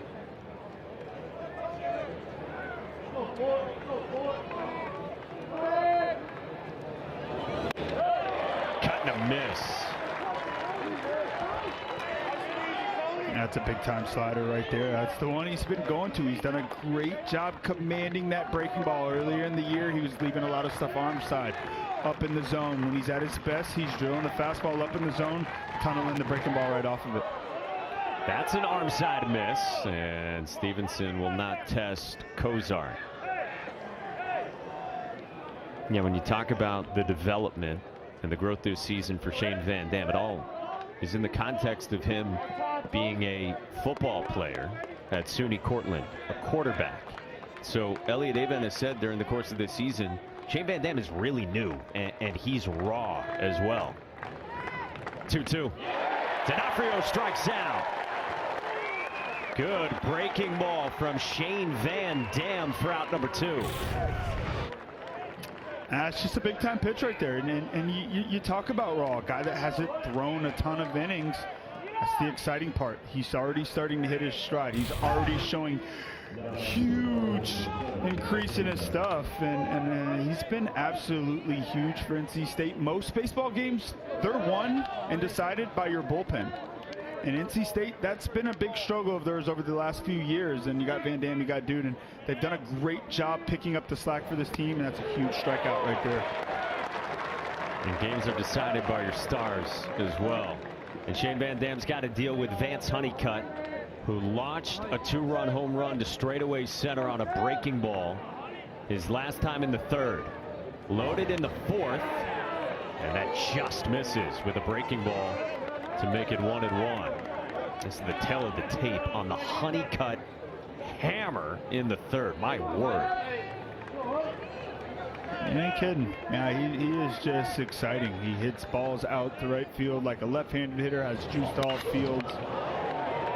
And now he launches this one, but he knows he just missed it.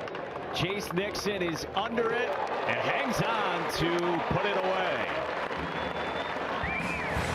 Shane Van Dam comes on and does his job, leaving him loaded in the fourth.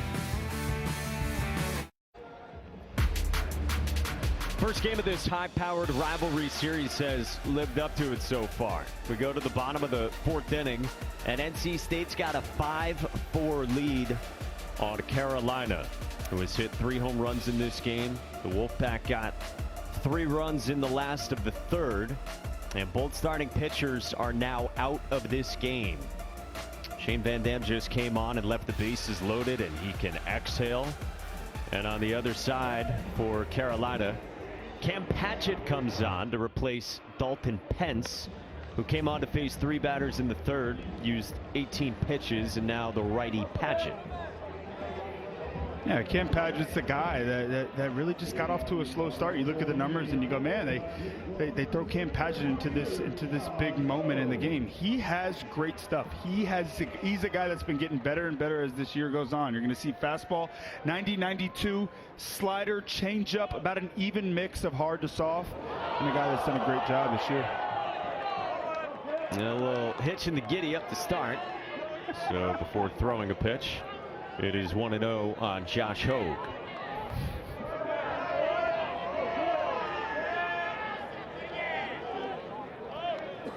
Like a good breakfast ball off the tee, the 1-0 is in for a strike. That's cash right there. That a boy. I need a breakfast ball at every tee box. That's the sad part for me. You only get one around. I need an endless supply. On the ground left side, and Hogue slides it by Colby Wilkerson. And Josh Hogue out of the 3 spot as the leadoff single for the Pack in the 4th. In front of Alec Makarevich, who last time up did this oppo. And just a great job right there. Fastball out over the plate, using the whole field. And he's just been fantastic for this NC State ball club this year. Smart hitter, understands the situation, forces pitchers into the zone, and knows his strengths. It's been great all year long.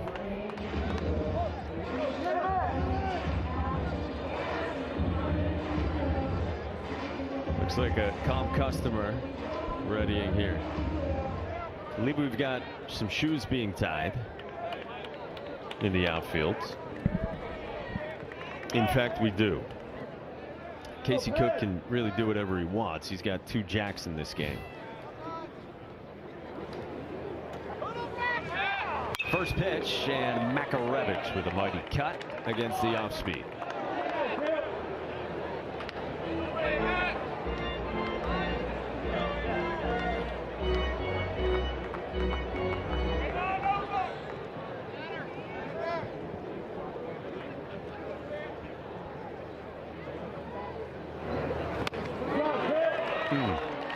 Good off speed, 0-2. Yeah, anytime you're facing a hot hitter, the best pitch to go to, especially right on left, is the changeup. Ultimate equalizer. 2 very well located pitches right there to start this at bat. It's always been a really good changeup for Cam Padgett. Salisbury native. Checks on Hogue.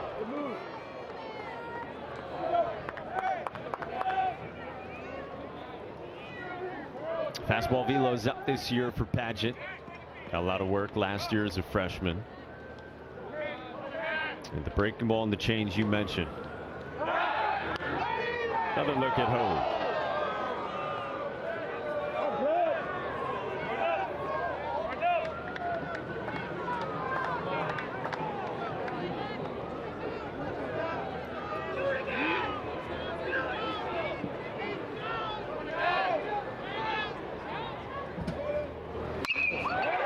Launched on a line, right field, and D'Onofrio makes the running catch.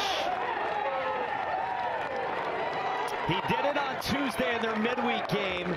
This might be even better. Unbelievable. Unbelievable right there. And you think about the small moments in baseball games that are forgotten about so easy. Remember this play right here. This is a huge chance right here with no outs for NC State to keep the pressure on North Carolina. D'Onofrio, great first step. Coach Forbes said he'd play center field on almost every single team in the country. Fortunately for us, we have the best outfielder in the entire country in Honeycutt. Great jump right there. Huge play in right field right there for D'Onofrio. 99 miles an hour off the bat. And Tony went and got it. Anthony D'Onofrio with another nice catch in the right. Did it in the 2nd inning against Coastal Tuesday. 1-0 to Jacob Cozart. Fisted foul. What a luxury that is, you know, to feel like you got 2 center fielders. Yeah, and then you got Cook in left field. I mean, their outfield defense, you can make an argument, is the best outfield defense in the country. And yeah, you said it. You got 3 center fielders. You can just throw them out there and say, hey, guys, hit it in the air all you want. We got guys that'll go get it. You know, Scott Forbes went into great detail with us on Vance Honeycutt today, specific to his defense. He's had his share of great catches through the years. Scott Forbes said Vance Honeycutt is the best center fielder defensively the league has ever had. High praise. Probably not wrong, too. Yeah, he said, you ask any scouting director who's got some experience, said they're all putting 80 grades on Vance Honeycutt. Said he saves that many runs. Yeah, and 80 grades don't exist in the scouting world. 80 grades are just thrown up there to show you what no one ever can be. and they're not giving out lightly. So if he's getting 80 grades, you know it's for real. Cozart lifts this to left. Casey Cook wants some love as well. 2 down.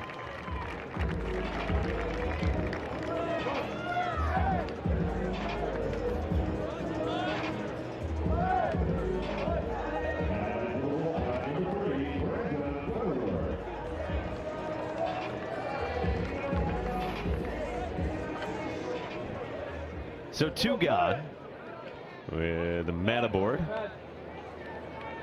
for Brandon Butterworth. Ground out to short. Walk and a run scored his last time in the 3rd.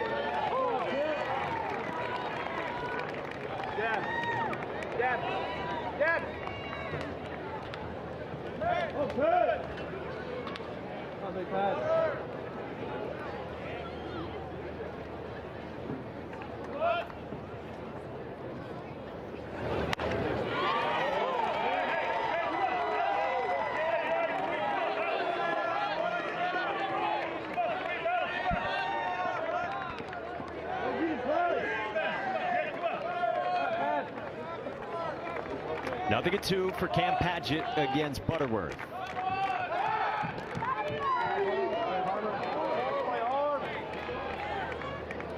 Great idea right there. NC State got 2 outs, got Butterworth at bat. Guy that's hitting the leadoff role a lot for this NC State ball club over the past few weeks. And got a guy at first base in Josh Hogue, a guy that can run a bit. Hasn't stolen a ton of bases, has good speed.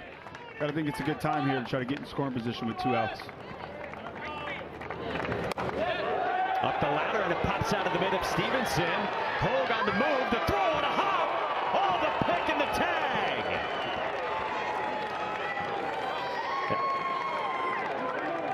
Let's see if this will get reviewed. It looks like NC State wants another look at this.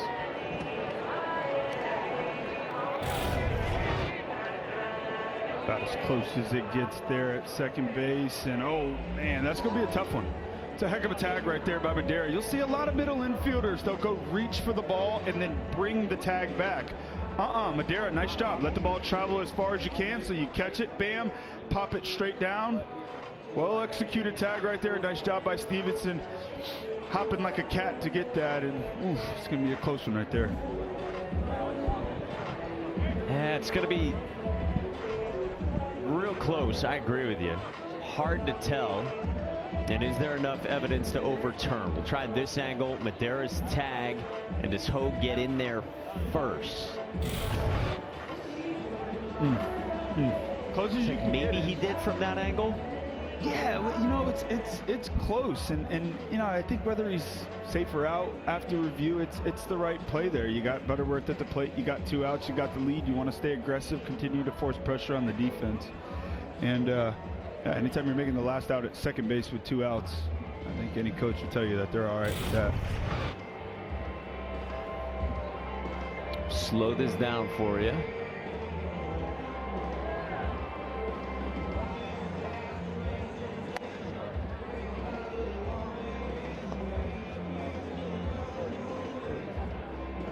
I need my glasses. I know, right? I think it's easiest to see that the foot gets to the bag, and when it does, is the tag on him.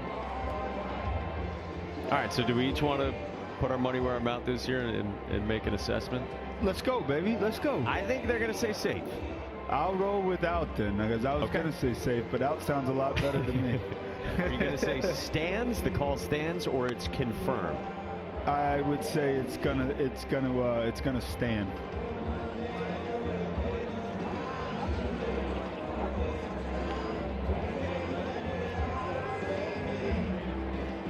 Ooh, point Devin Travis, and they say the call stands, so tack on the extra point as well.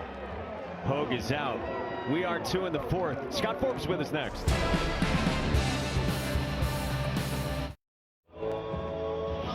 I got you. Fifth inning on the way in Raleigh, and Scott Forbes is kind enough to join us. And Coach, you got some early home runs from the meat of the lineup.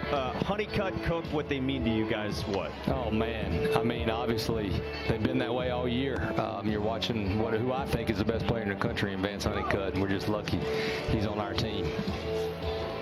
Coach DeCaro tonight, I thought he looked great. What'd you have on his outing? Man, he had great stuff.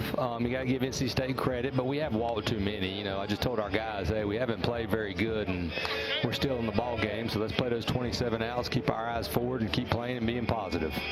Scott, thank you as always. Thank you. Thanks, Coach. In the Carolina blue, in front of a great scene at the Doak, packed house in Raleigh. You know, if you're in the area on Tobacco Road and you've got Carolina State getting together in any fashion and you don't go to the game, you're crazy. I mean, it's like going to Italy and not ordering cacio e pepe. You're just crazy if you don't do it, right? Amen to it. Amen to it. Win in Rome. This is Casey Cook, one of the two guys we mentioned, to Scott Forbes. Two jacks, both to the pull side. Both 105 off the bat. Big cut there. It's fouled away. As Cook this time faces Shane Van Dam. Came out for the last 2 outs in the fourth.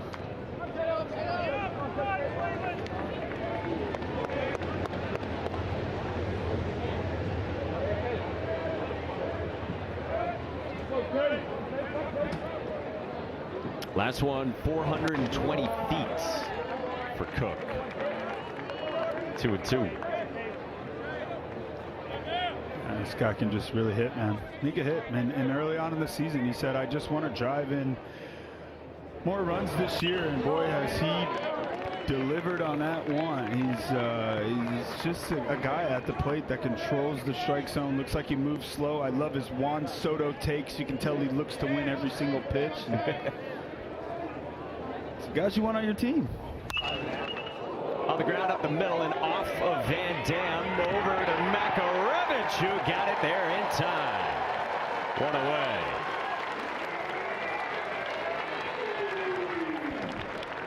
Well, write it in your scorebooks, Mikey. A little 1-5-3 action. Makarevich. Now, we've bragged on his offense all day long, and defensively, let me tell you, he's not too bad over there. Ball shoots right off Van Dam's leg, and he says, oh, this is perfect. I got Makarevich back behind me. Nice play right there. So one gone for Parks Harbor. This game's had a little bit of everything so far. We've seen some fine defense, seen plenty of home runs. Parks Harbor puts a charge into this one to left center field. And God, we're tied at 5.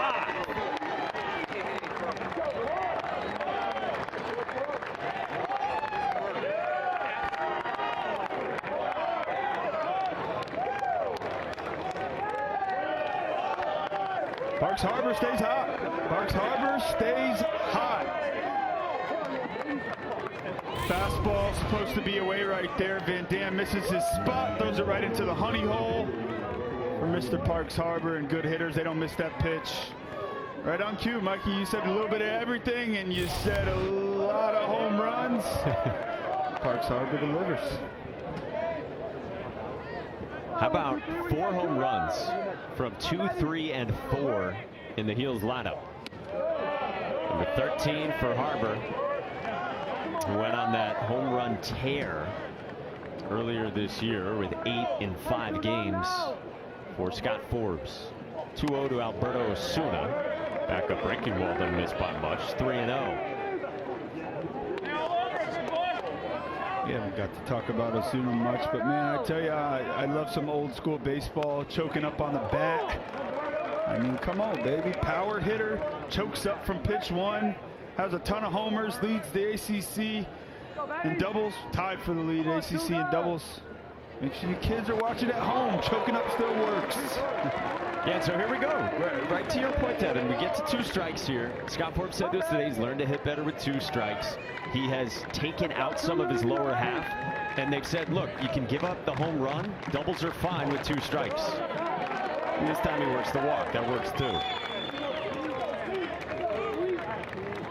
It's so true, Mikey. And you know, hitting is the hardest thing to do in any sport. And for me, there's no question of that. And you know, 2-strike hitting, if you hit over 200 with 2 strikes, you're probably a Hall of Famer. And you know, to not be willing to sacrifice anything with 2 strikes is, in my opinion, a bit crazy. And listen, you got power hitters that are going to strike out a lot. There's no problem with that, especially in today's game, especially with taking chances, because homers pay.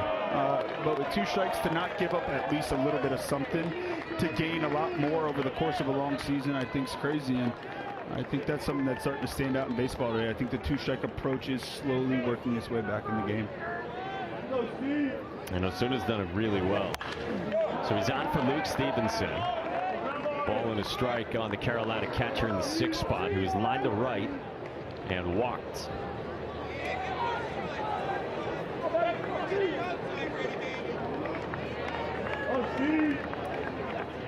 The starter from day 1 behind the plate, replacing Tomas Frick.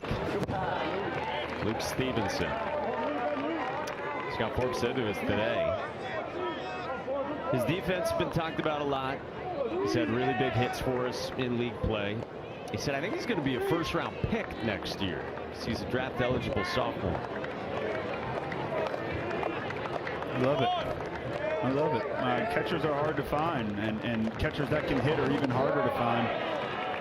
Left-handed hitters that are catchers are even harder to find. So I like where Coach Forbes' mind is going.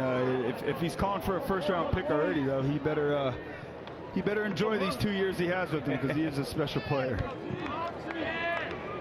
We got prospects galore this weekend in this series. 2-2. Stevenson strikes out. 95 with the heater for Shane Van Dam.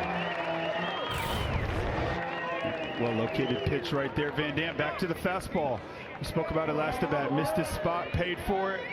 Right there, nails his spot, gets a big strikeout. So he's got 2 outs with the game now tied in the 5th. And every Carolina batter has reached base tonight. For Gavin Gallagher, that was with a walk in the 2nd, and then he popped out and foul ground to 1st his last time in the 4th in his return to the starting 9 for the Heels.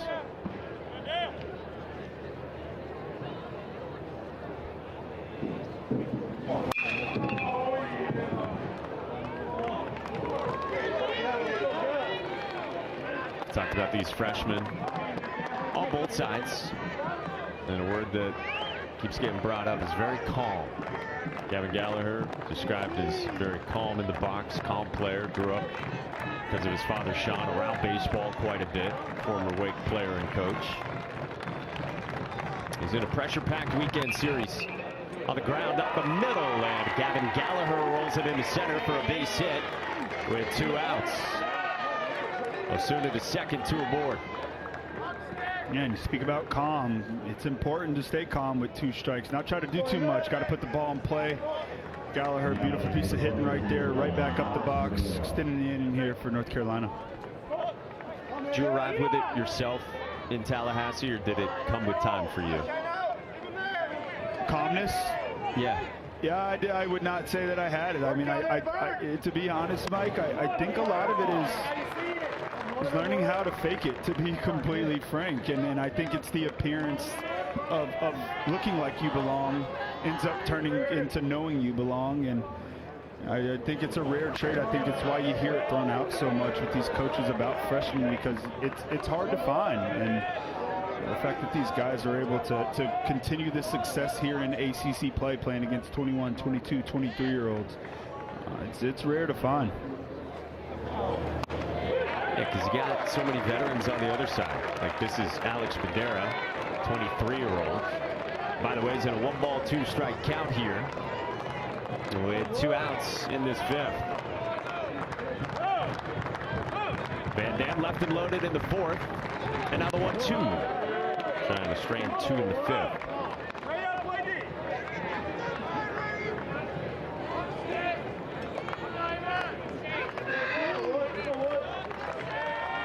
All eyes in the ACC watching this one at the Doak. 2-2.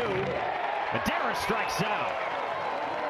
And Dan is stranded 5 in 2 frames. We will ask Elliot Avent about his stud reliever when we come back to Raleigh. He's probably tired of talking to me. Oh, hell no, you're my guy. Come on now. You get me bar.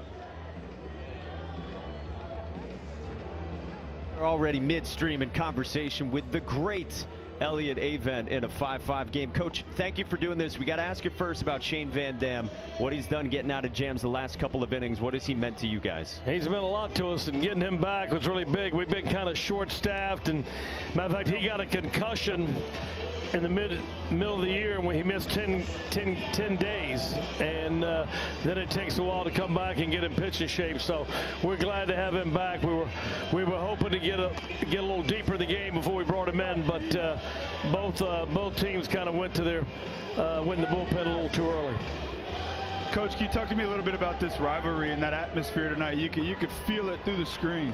Oh yeah, it's a great rivalry. It's 2 good teams who played each other for a long time and had great battles with Mike Roberts and then Mike Fox and now Scott Forbes, and it's a great crowd here on a Thursday night.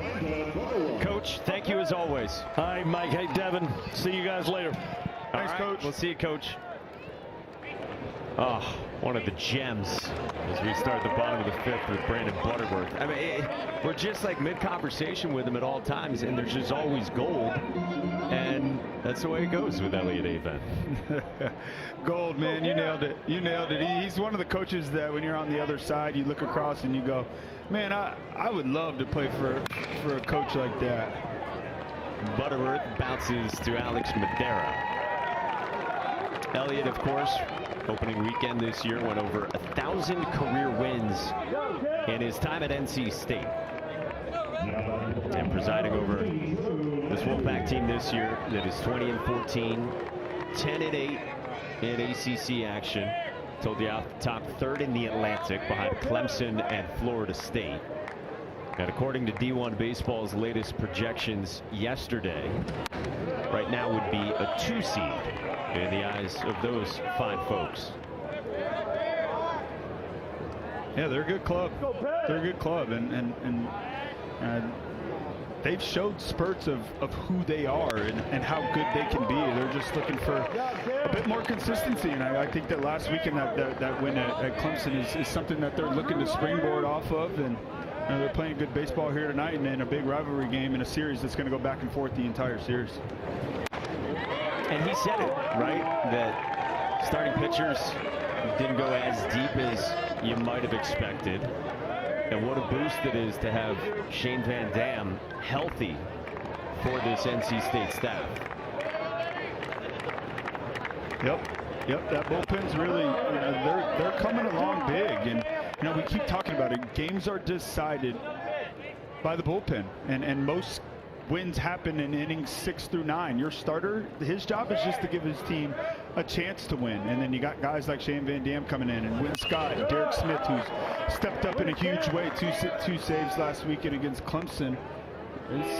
There's always a team in the ACC, Mike, that about this time of the year, they get hot. And it's the hot team in baseball that ends up winning the national championship. Sure, last year, LSU, Florida, there was a big distinction between the top teams last year. And sometimes the best team does win on paper, but often it's the hot team. That's a fair ball slapped the other way by Drew Lanphier.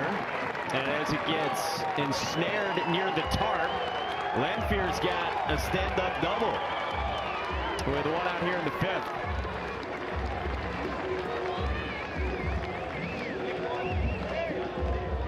Beautiful piece of hitting.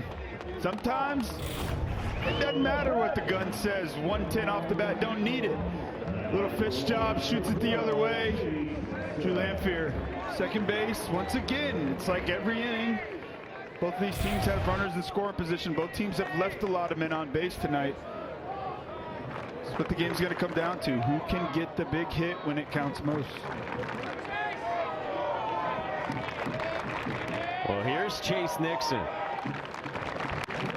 He's walked and supplied a run-scoring single in his first 2 trips with that stance that is so eerily similar to his father's in the left-hand box. Son of Trot Nixon. Foul back, and it's 0-2 against Cam Padgett. Trot was tough. Trot was tough, Mikey. World Series. Trot was back at Fenway about a week and a half ago for the home opener at Fenway Park. Part of the recognition for, if you can believe it, the 20-year anniversary of the Red Sox 2004 World Series team. That was a cool year. That was a cool year. The curse is gone.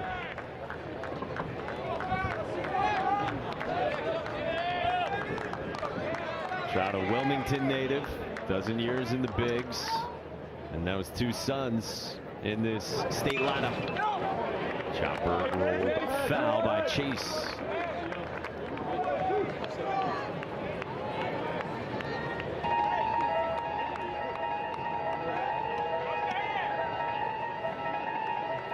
An NC State family, the Nixons. Mom Catherine, the grandparents, Gary and Kay, all went to NC State. All a part of this rivalry. Padgett's 1-2. Sliced foul on 95.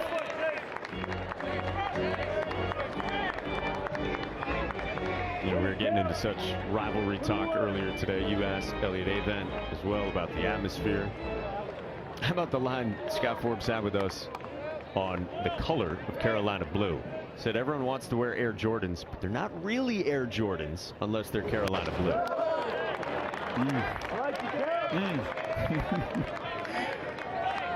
Humble brag? Is that what we're calling it? Is he wrong though? Like, yeah, I mean, I feel it. That birthed Michael Jordan. I do think you associate the shoes with the color. What do we have to do to get a pair? That's what I want. This is lifted in the air to left at Casey Cook. For out number 2. Brings up Luke Nixon. I actually need to follow up with Gabby Sanchez on that front. Gabby has been banging that drum.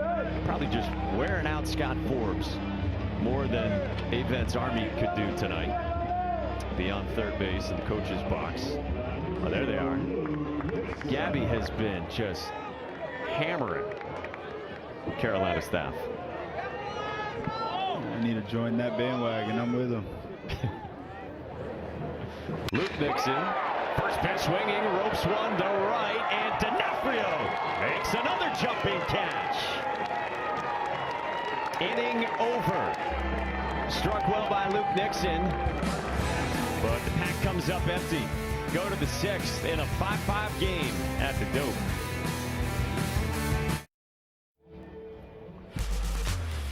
To the 6th inning we go in game 1 of this weekend series between North Carolina, projected as a top 8 national seed right now, and leading their division in the ACC at 14-4 and atop the Coastal, against NC State, coming off the huge weekend win at number 2 Clemson, and now here back at home.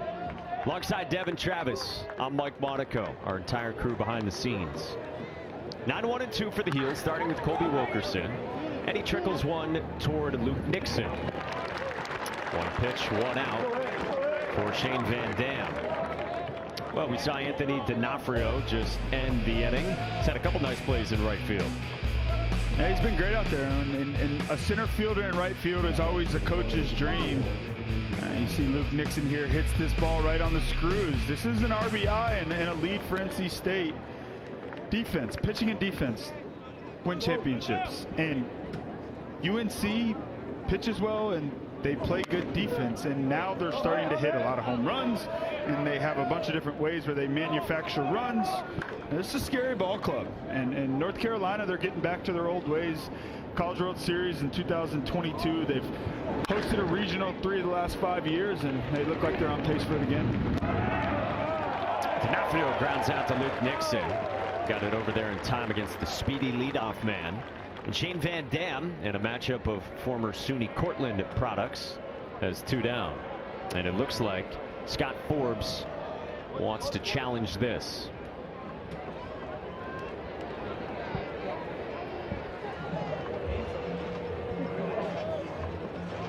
So again, coaches get 2 challenges per game. They retain them if they're successful. And let's see.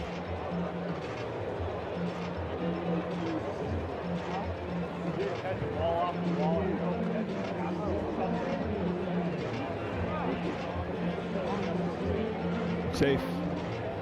Safe, agreed. Great shot by our crew. The fine replay technicians working in slow-mo to make our lives easier.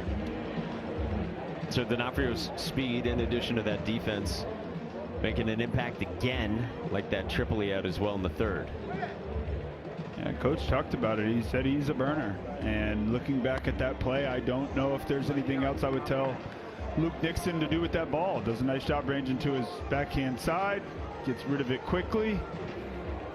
D'Onofrio smelling a base hit, plays the game the right way. That's what happens. Play the game the right way. You put the ball on the ground. Play's not over. I got to get down the line. You never know what's going to happen. Sometimes you got an opportunity to turn yourself into from a ground ball out to a base hit. Shane Van Dam working on the curls while he waits on the verdict.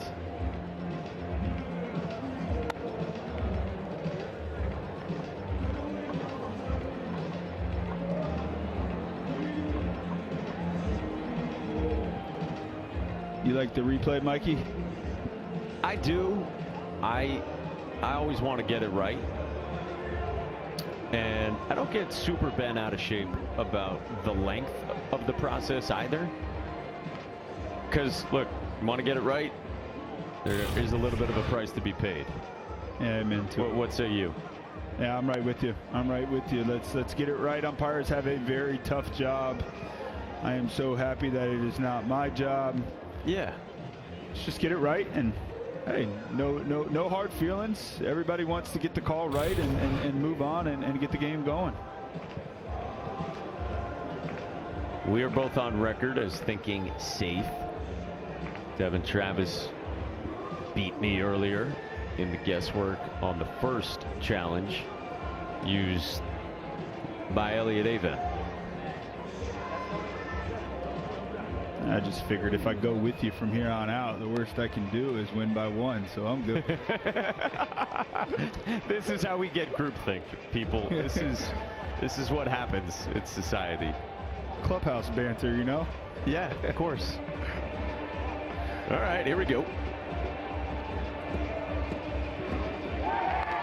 Travis protects his lead, and D'Onofrio beat it out for an infield single and a 1-out base runner. So it continues a really good, productive evening through 6 innings for the top 4 in Carolina's lineup. Yeah, they've been great. They've been great. This is what this offense has done all year long, and I think the back end of the lineup as well has done a nice job. They've seen a lot of pitches. Wilkerson starting to show signs of life, and it's a complete team. And unfortunately for NC State, here comes Vance Honeycutt again. He goes first pitch swinging, and he skies it to right center. Eli Serrano tracks it down for out number 2. Nice job right there by Van Dam, pounding the strike zone. What do you do against good hitters? I gotta establish fastball command. I gotta get them thinking fast. I gotta try to speed them up a bit. That way later in the at-bat, I got them in swing mode. I can get chases. I can force quicker decisions. Nice job right there by Van Dam. Well, it's the 4th batter of the inning, Casey Cook. Shane Van Dam has only thrown 4 pitches to the first 3 that he's faced. 2 home runs for Casey Cook. And this time he takes ball 1 away. Homer in the 1st, homer in the 3rd. The old 1-5-3 ground out in the 5th for Cook.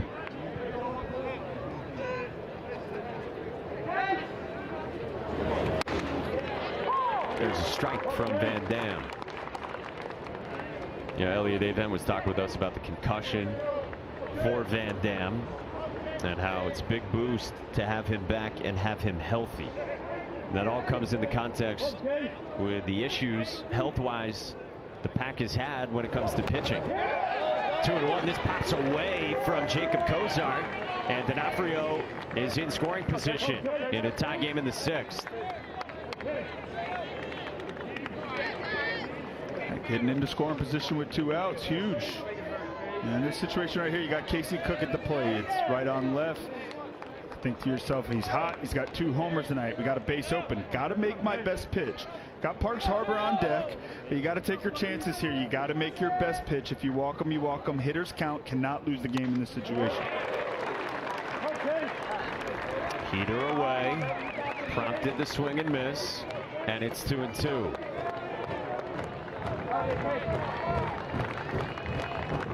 Van Dam left him loaded in the left him loaded in the 4th, should say. Stranded 2 in the 5th. And now D'Onofrio in scoring position in the 6th. On the ground, right side, and Pennington gobbles it up. Inning over. Shane Van Dam's been huge tonight. Keeps this game tied at 5 in the 6th. Well, we are not far away, a little bit more than a month out from Selection Sunday. And as it stands right now, according to the great folks at D1 Baseball, the projected host sites around the country clumped on the East Coast. It's been a banner year in the Carolinas for baseball.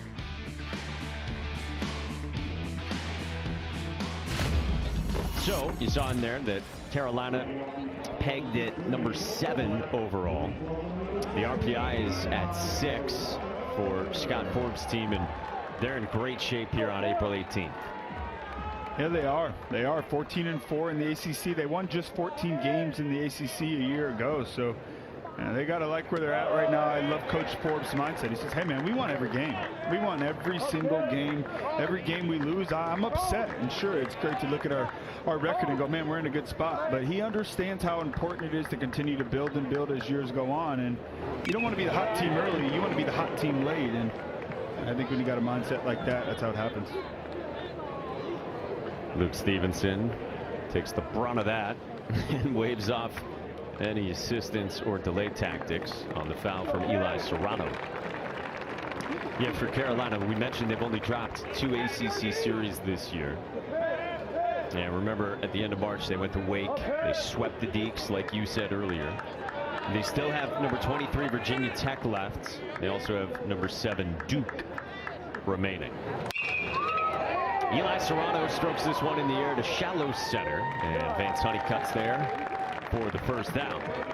All right, flip side of it for NC State. We've mentioned a couple of times that D1 Baseball has them pegged right now as a 2 seed with the RPI at 32.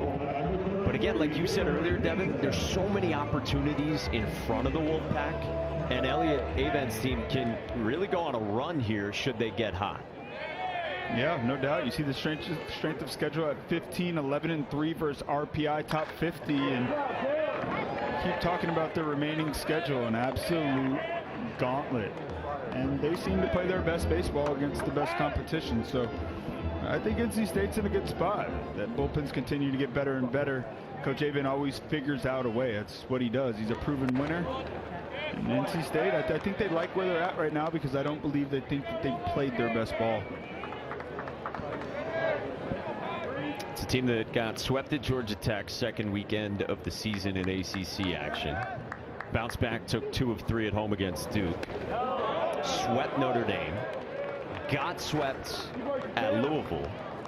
But then, as we've talked about, had that great response at Clemson last weekend. And supplied NC State its first series win over a top 5 opponent since Supers in 21 at Arkansas. 2-2 on Garrett Pennington. Remember, like you said, Clemson had won 15 straight series. Crazy. Yeah, I mean, Clemson has been the hottest team in baseball for about a year straight now, and somehow, some way, I love what Coach Bakich does down there at Clemson, man. Yeah. You just see his teams take on his identity. They have a real personality of going for the kill, and they've done a great job responding and doing more of that this year. Do you remember the first time you and I worked together? Because it was a Clemson game. It was against Florida State. Wasn't all that long ago, at the beginning of April last year, and those two teams were at the bottom of the ACC. Yeah, I do, and I remember us talking a lot about Coach Bakich and Coach Link Jarrett, and you were asking, you know, whether I thought that they could be the right people to turn it around, and luckily I just said yes, because you truly never know, right? And they've just done a great job. This one gets rolled off the mound near the foot of Cam Padgett and into center for Garrett Pennington. Hard-earned AB, 2-strike single, 1-out base runner in a 5-5 game in the 6th. Another multi-hit game right there for Pennington. Guy that's been hot for the last month. 8 of his 10 home runs have come in the last month, and we've spoken about him all night long. Been one of the most consistent, steady bats for this team. The best hitter in ACC play on this team, and once again continues to prove his worth. He's the first guy in the lineup with a multi-hit game for NC State tonight. Now to the 3 spot, and Josh Ho singled his last time. First batter that Ken Padgett had faced when Padgett came on in the 4th inning. Padgett's been incredible. 31 pitches in his first 2 innings of work, and done a nice job just attacking these hitters, using that changeup, lefty-heavy lineup. We talked about a changeup being the equalizer. Doing a nice job commanding that fastball and having the opportunity to use the changeup right off of it. Scott Forbes had said to us this morning that he thought Ken Padgett was going to really start to get some more opportunities. And sure enough, here he is in game 1 of the series in a tie game in the 6th. On the ground, right side and through for Josh Ho. Pennington stops at second.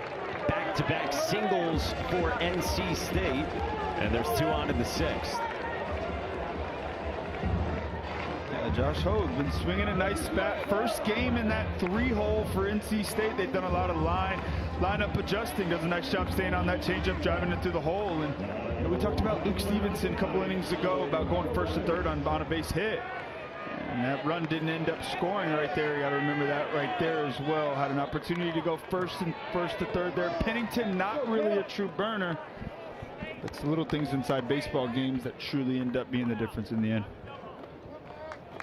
And now Alec Makarevich, who homered in the 3rd. Yeah, and it would have led to a run had Stevenson been at 3rd back in the 4th inning. Because remember, Colby Wilkerson singled the opposite way into left field a few batters later.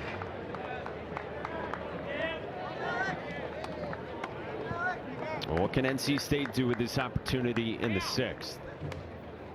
0-1 to the backstop. Big carom. Both runners move up anyway. Pennington to 3rd. Hogue to 2nd on the wild pitch. And there's 2 in scoring position. Padgett right there just yanks a fastball. Not sure how Makarevich got out of that pitch. Got away from that pitch, but I tell you, once again, getting into scoring position, getting to 3rd base, less than 2 outs. Huge opportunities. It's a much different at bat with the guy at 3rd base, less than 2 outs, especially with a run producer like Makarevich. You got to think North Carolina's going to bring the infield in here. They understand the importance of these runs here late in the game. They do come in. That's fouled away. 1 and 2. You got to do that at this point of the game, right? No question. Yeah, definitely. And you know, it's always scary bringing your infield in with the guy on 2nd and 3rd base, because now base hit scores 2. And I think in this situation here, you got to take your chances. Hey, man, I got Padgett. He's throwing the ball well. We got Makarevich, but we can't afford to go down again. And Padgett went to that patented changeup, and he strikes out Makarevich for a huge 2nd out in the 6th.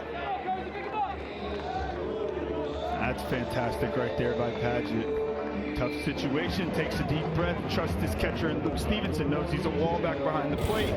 Bounces a changeup after getting Makarevitz committed to the fastball. Falls right off the table. Beautifully done right there.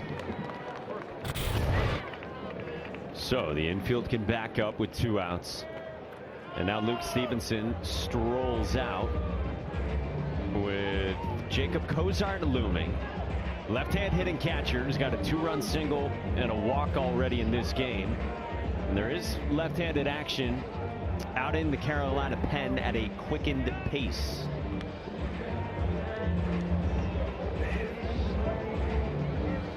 So do they want to go to Kyle Percival here, lefty who you mentioned earlier, in this spot for a left-on-left? Yeah, I mean, hey, we've called this a playoff game from the beginning. Hey, what's up? What's up? Yeah, we've called it a playoff game from the beginning, right? And I think the move here is to go to Percival. If this is how they're going to play it from the 3rd inning on, and they're going to go get a guy out of the pen to match up, you got to think they're going to do it here as well. They are.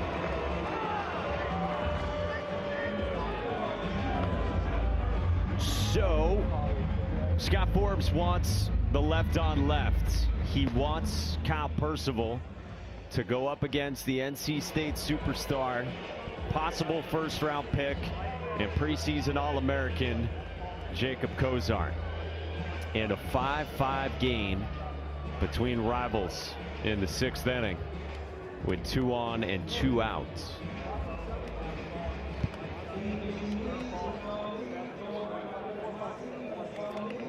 Percival coming on to face Cozart when we come back.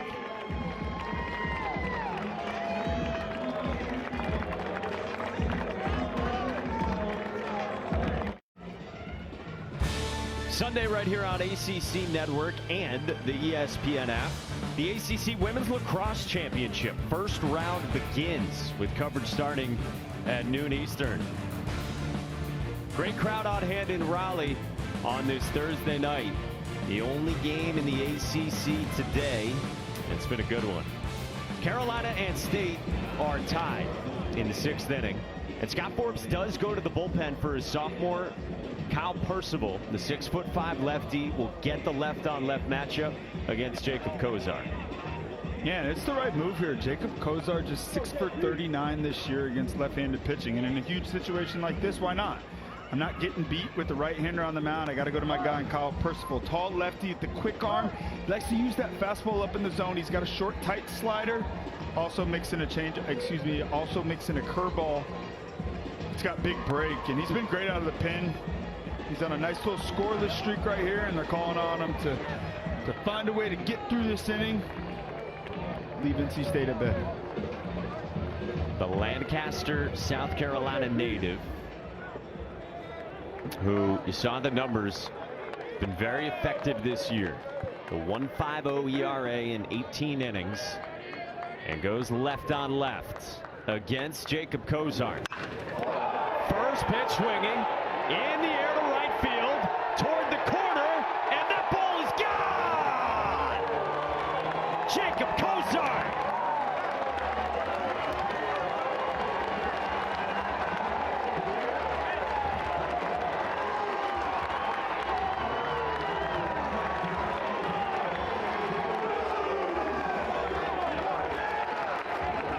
How about it, Jacob? How about it? A guy they've been wanting to get going all year long. We just mentioned it, 6 for 39 on the year. 154 against left-handed pitching. UNC and Coach Forbes go to their guy, and Percival. And Cozart was ready to go from pitch 1. That was 3rd homer against left-handed pitching this year. And I tell you what, watch out for this Wolfpack team if that guy gets going. With one big swing, Jacob Cozart has put NC State back on top.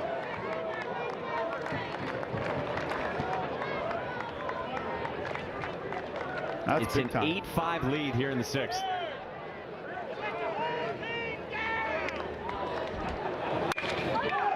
On the ground from Brandon Butterworth at Alex Madera. Getting over. Left on left, no problem, says Jacob Cozart. He has given the Pack the lead at home in game one. Jacob Cozart has driven in 5 of State's 8 runs tonight. All 5 have come with 2 outs. And this is a guy with huge pedigree. And to your point, boy, is he stepping up in a major way tonight. Yeah, it's their guy. This is their guy, and he is the most proven hitter on this ball club, and he's the leader of this ball club, and he handles the catching duties night in and night out. Gets a break every now and then, but he is a fantastic player, and he will tell you himself he has not lived up to his offensive capabilities this year. And when this guy gets going, and you top that with Makarevitz and Pennington, what they've been doing, and then bam, you pop Eli Serrano in the leadoff hole tonight. He's been on base 3 out of 4 times. The bottom of the lineup with Chase Nixon and Luke Nixon. The bullpen starting to fire up and get going. We got something real here, and this is what's been exciting about this NC State ball club. This is what's also been frustrating about this NC State ball club, because this is who they are. This is what they're capable of being night in and night out. It's a great time right here to springboard it, like we said, after that series win at Clemson last weekend, and pick up a big home run right there by the big catcher in Cozart. And so now Shane Van Dam, who's been dodging trouble throughout the last 3 innings, has a 3-run lead. And he strikes out the cleanup man for Carolina, Parks Harbor, who had homered his last time. Now there's one gone in the 7th for the Pack. They've got the lead. They've got the big swing from Cozart. He had gone essentially almost a full month since his last home run. Had driven in just 2 over his last 8 games. He's got a career high tying 5 RBIs, as we showed you tonight. Ball 1 to Alberto Osuna.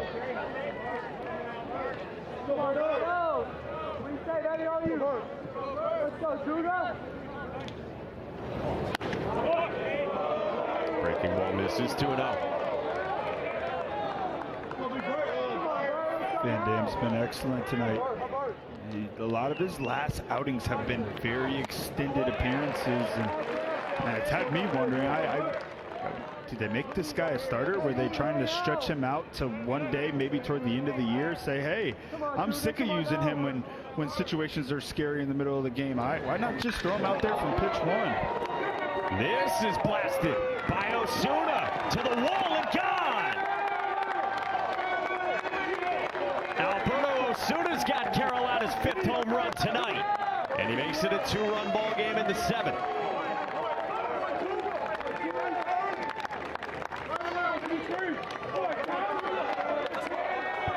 Just a great piece of hitting right there. Alberto Osuna gets into a hitter's count, hunts a fastball. If you thought in North Carolina was going to go away easy, they won't. They're built for this. This is what they do. Scary ball club. We mentioned it, 5 home runs tonight. Ozuna's 11th home run of the year. Now 42 RBIs, having a great year. Big home run right there.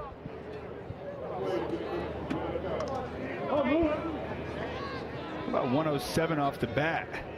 With them choked up. Let's go. We don't need 111. 107's perfect.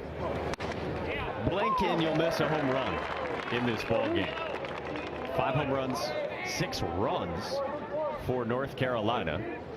And NC State has had the big flies as well from Makarevitch and Cozart.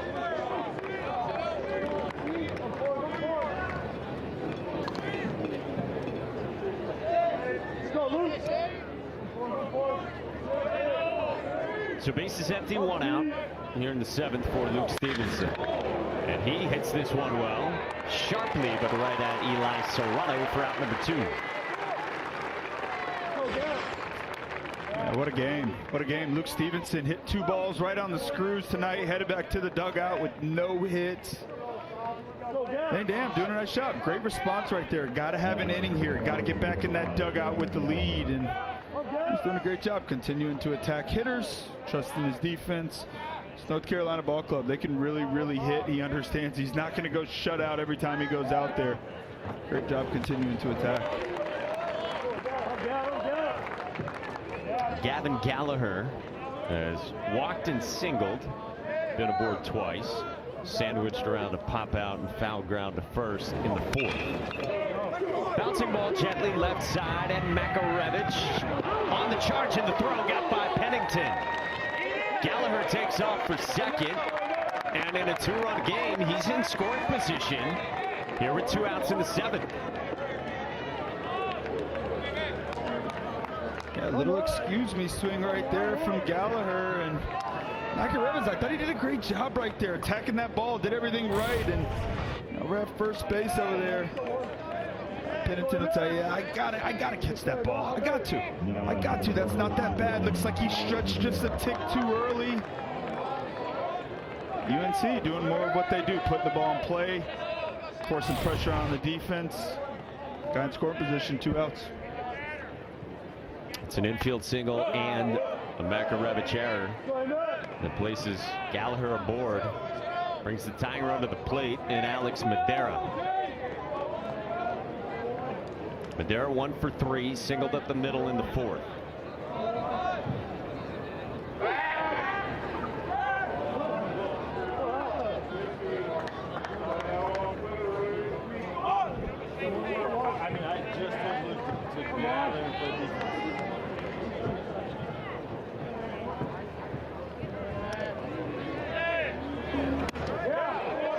Good breaking ball from Van Dam to make it a ball and a strike.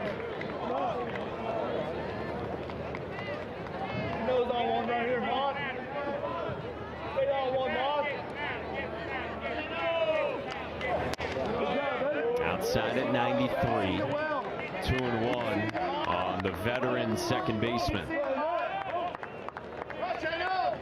See Van Dam creeping up 65 pitches on the night so far.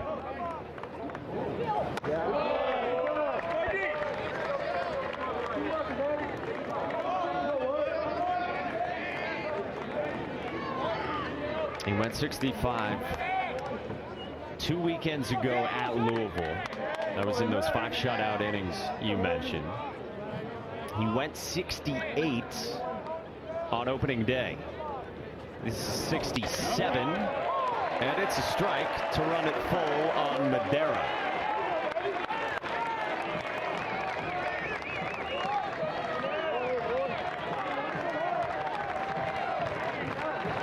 So as long as he's gone in any outing at the D1 level, his 68th pitch, Madera spoils it. Attacking with the fastball here. It's been his best pitch tonight. That fastball has a ton of life at the top of the zone. 68 pitches on the night. Longest outing, like you said. You got to be thinking he's getting tired here. No action in the NC State bullpen.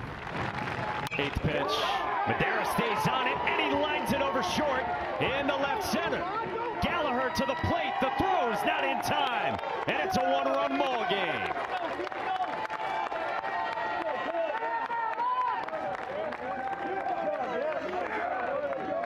That's what good teams do. Good teams take advantage of mistakes, and Alex Madera has been doing it all year long, coming up with big hits, gets a breaking ball on a 3-2 count, doesn't try to do too much, shoots it the other way, and just like that, North Carolina down 3 runs coming into this inning, now down a run. Go-ahead run coming up to the plate, and Colby Wilkerson.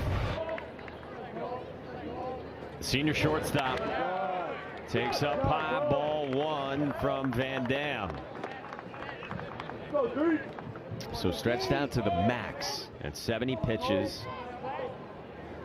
And the tying run aboard in the 7th for North Carolina. We'll get a mound visit here to Van Dam.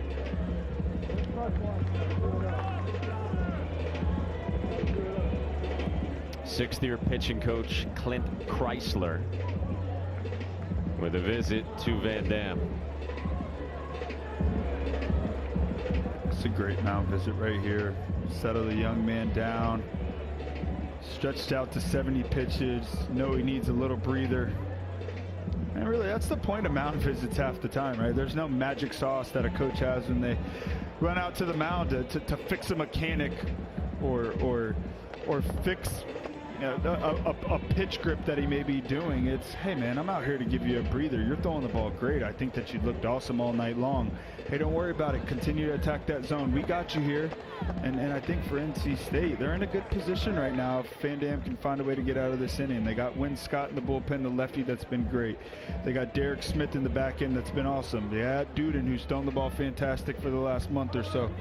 So you got to find a way to get out of this inning, and you got to imagine that'll be the end of his outing. It looked like, Devin, during that visit, a couple of times you could read the lips of Van Dam saying breaking ball to his pitching coach. Let's see if he does or does not use it. Yeah, so he goes right to it to Colby Wilkerson. It looked like he said breaking ball. All right, I've got it, to Clint Chrysler. Man, nice work. Nice what I do for a living is try to read lips. That a baby. Let's see. Yeah, so he goes with another one. And did they call it a strike? Yes, they did. It looked like a strike. 1-2. You called it, Mikey. Breaking ball, breaking ball. Do you triple up? I think so. I'd love to see a breaking ball below the zone. I wouldn't throw a hanging breaking ball over the plate. I'd like to see him bury one. Or cats away. That works too. Shane Van Dam blows away Colby Wilkerson. But Carolina gets two. It's a one-run pack lead at the stretch.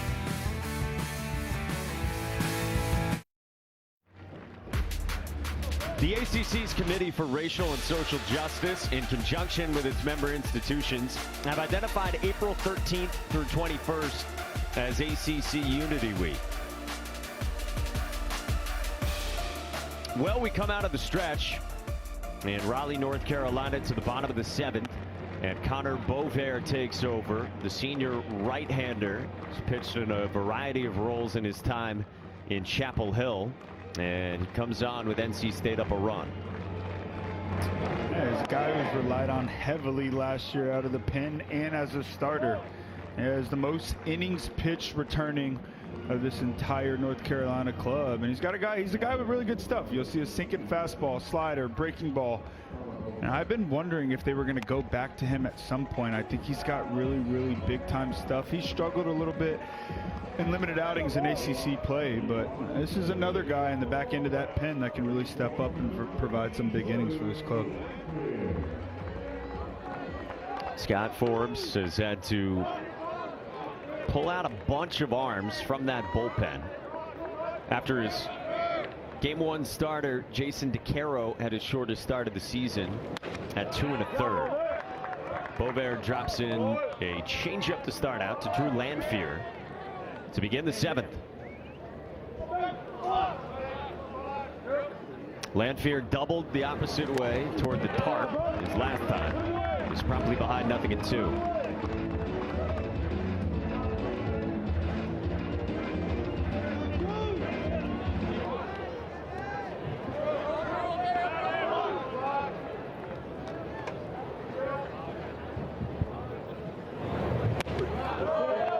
Carolina coaches have wanted Bovair to be a bullpen weapon. They've talked about what you've talked about, that he's been a starter before. They think his stuff plays up in relief, and that as a starter, maybe some semblance of trying to pace himself. They want him to just let it rip in relief. It's 2-2. It's a perfect spot to be then. Man, not all pitchers are built to be starters, and it takes a very special guy to be a reliever. You never know when your name's going to be called. You got to be ready at any time, and when you do come in, it's not normally for long, so rip every pitch you got. 92 up the ladder, and Bovair strikes out Lanphier, and there's one gone. And just like that, you get 2 strikes, got a big fastball, let it eat. And when you're a starter, you got to give length. You got to hit your spots. You got to make sure your command over velocity. And when you're a bullpen guy, it's, hey man, you're coming in for an inning, 2 innings max. Let them rip. You won't pitch for a few days. We'll rest you up till you're good again, and we'll get you back out there.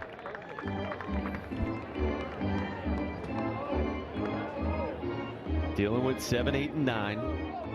3 lefties. This is Chase Nixon. Walk, RBI single, fly out to left. That's a strike, and it's 0-2.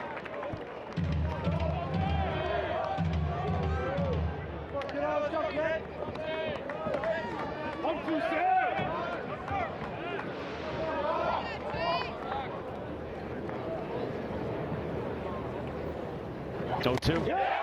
Cut on and miss. Back-to-back Ks with the fastball and a couple of K struts from Connor Bovair. That's a big fastball right there. You know, last year, Connor Bovair lived down in the zone. He was a ground ball guy. He was trying to run balls in on right-handers and keep the ball down in the zone. And this year, I said, hey, man, you want to know what? You got a fastball that has a ton of life. Let's get rid of all that run and sink on your fastball. Let's go to the four-seam. Let's use it up in the zone. You see a lot of pitchers in professional baseball today banning that sinking fastball and going to a four-seam with right at the top of the zone with all these big swings inside the game. So I like the adjustment right here from Bovair, and let me tell you, if they can add this weapon to the back end of their bullpen as well, that's a huge get for these guys. And then you pair it with a change to lefties. You're ahead of Luke Nixon, 0-2. And you got a pretty good looking two-pitch mix here against Southpaws. No doubt.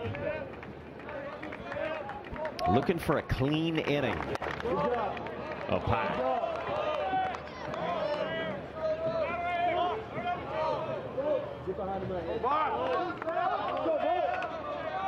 It's a fastball, too, to your point, that has generated a ton of chase and a ton of swing and miss. Change up there. Luke Nixon sprayed it foul. Bovair's fastball is generating 97th percentile chase, 94th percentile swing and miss among all fastballs in the country. Change up to strike down Nixon, and Bovair's fired up. Our first 1-2-3 inning tonight, all by way of the K. Big fastball right there. And how about another big fastball? And he says, oh, yeah, don't forget, I got a good changeup, too. Let me tell you, Bovair hadn't been used a ton. Watch out for this guy. Nice, clean inning right there. Fired up in this rivalry game at the Doak.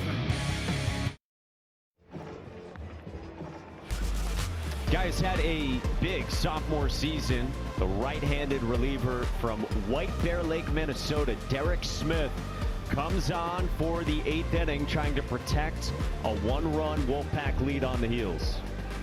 You know, there's always a guy in a bullpen that just seems to come out of nowhere, and that's Derek Smith. He has been electric out of the pen. 2 saves last weekend at Clemson, all clean innings, hasn't given up a run in the last 2 weekends. Been fantastic. They're calling on him here. Fastball slider. Big time fastball. Has the ability to bring it back to the glove side, and most likely calling upon him here for a 2-inning save.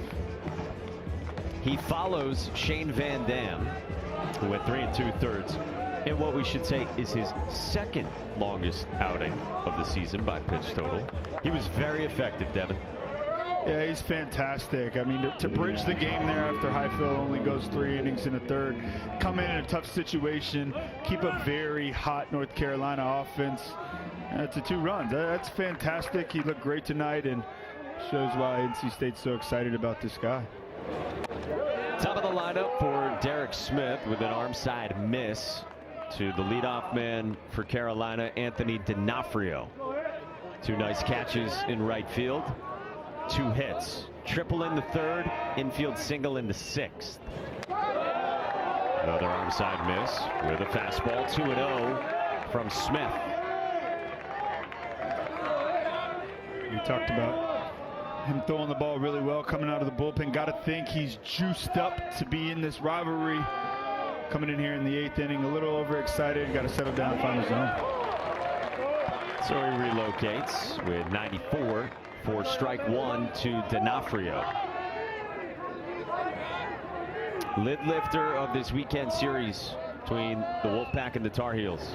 3-1. 316th all-time meeting.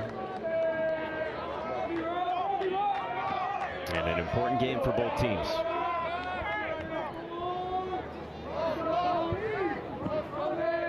Smith delivers. Grabs the edge for a called strike, full count. Last thing you want to do in a tight ball game, especially late, is walk the leadoff guy, D'Onofrio, big-time base stealer. Got to pound the zone here. With a payoff pitch. In the air, toward right, and it drops down for a base hit. Gets past Hogue to the wall. D'Onofrio takes the big turn around second. On his way to third again.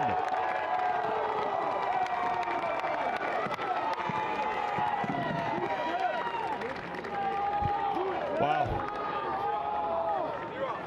And I said it, you know, lead off walks there, got to pound the strike zone. Derek Smith does it, and off the bat, looks like this is going to be a single. Ball hits the ground, just shoots right off the slick grass there. D'Onofrio, his second triple of the night, sixth triple of the year.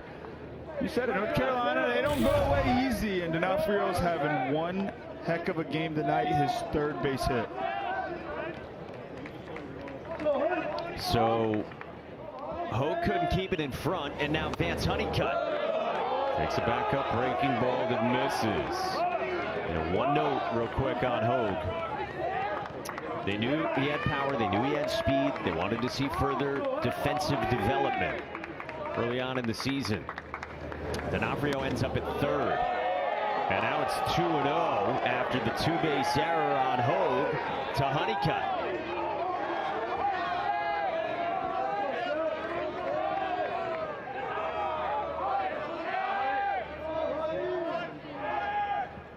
Pitch. That's a breaking ball strike. Honeycutt, the two-run home run in the third. Again, if you didn't hear our conversation with Scott Forbes in game, he reiterated, I think he's the best player in the country. In on the hands, popped up to first, and Pennington's there. So with that arm side run, Smith takes care of one of the most dangerous bats in the country. The toughest pitch to hit in baseball, in my opinion, is a fastball that runs up and in under your hands from a right-handed pitcher. 93, 94 miles per hour. You see him miss his spot there. Works out great. Gets a big out. Now Casey Cook has the slider hit his foot. Might end up saving NC State the run there. And so it plunks the foot of Cook, puts him at the corners. Yeah, agree. Cozart's good behind the plate. That would have been a tough one to stop.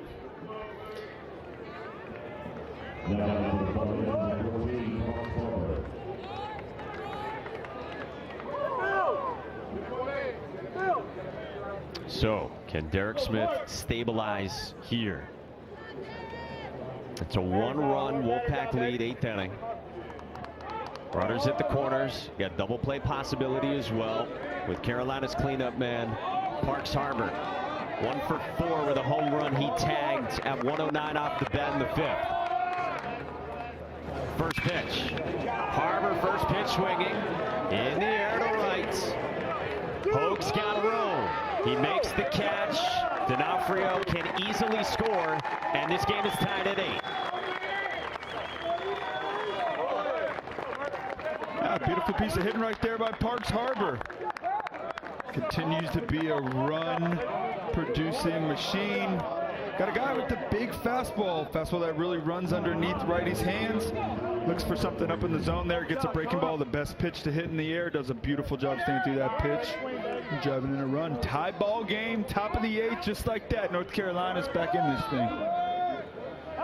So it's an unearned run that ties it here in the 8th. Alberto Osuna took a mighty swing for a guy who homered his last time in the 7th.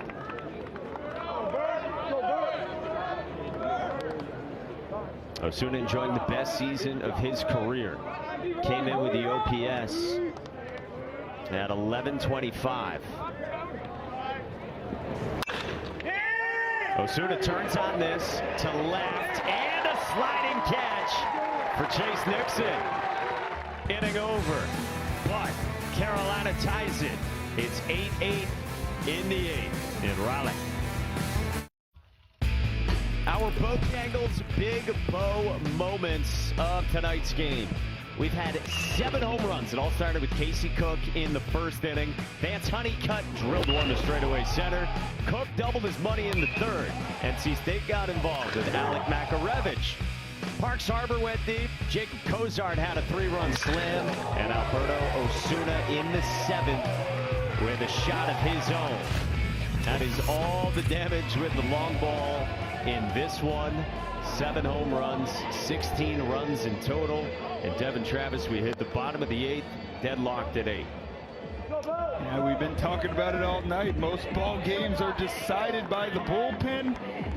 And I tell you, there's not many pitchers that want to pitch against either one of these ball clubs right now. They have been on an absolute rampage. We talked about North Carolina and all their home runs. Just a great rivalry game, a great ACC Thursday night baseball game, and 2 really good ball clubs that are going at it tonight. Eli Serrano swings out of his shoes to begin this inning against Connor Bover. Struck out the side in the 7th with his fastball changeup combo. 4th straight lefty that he faces. Serrano rolls it right side, and Parks Harbor takes it himself for the first out. You mentioned this stage on this Thursday night. It's just a great night for college baseball as well. This is one of 3 college baseball games tonight on our ESPN family of networks.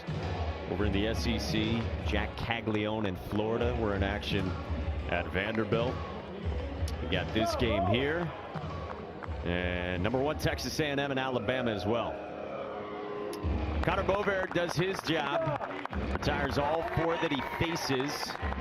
And Scott Forbes makes another move. Matthew Mateus. Who says the win stat for pitchers doesn't matter? Mateus has 11. He's in next.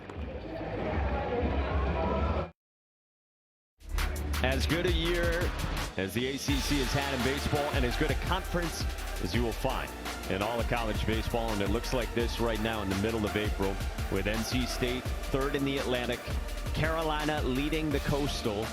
And in game 1 of the series between these rivals here in the bottom of the 8th inning, North Carolina goes back to the bullpen and summons the right-hander Matthew Mateus, a Greenville native who enters here with 1 out and nobody on. Yeah, guy leading the country in wins out of the bullpen. 11 wins on the year, 22nd appearance, been fantastic. Fastball, cutter, which is a new pitch he's added to his arsenal. Sharp pitch, it's been great for him. Slider and a curveball. Really good command of all 4 pitches, and a guy that can go long, can go short, can be a fireman. Been great for this team all year. That's what Scott Forbes has talked about all year. Says he's been just phenomenal all season for us. 2-hitter for NC State. Garrett Pennington chops the first one at Gavin Gallagher for out number 2. Well, you say it, and we prove it. It's true for Mateus. And if you just whittle it down to relief pitchers as well, he's still 4 clear of everybody else. Crazy.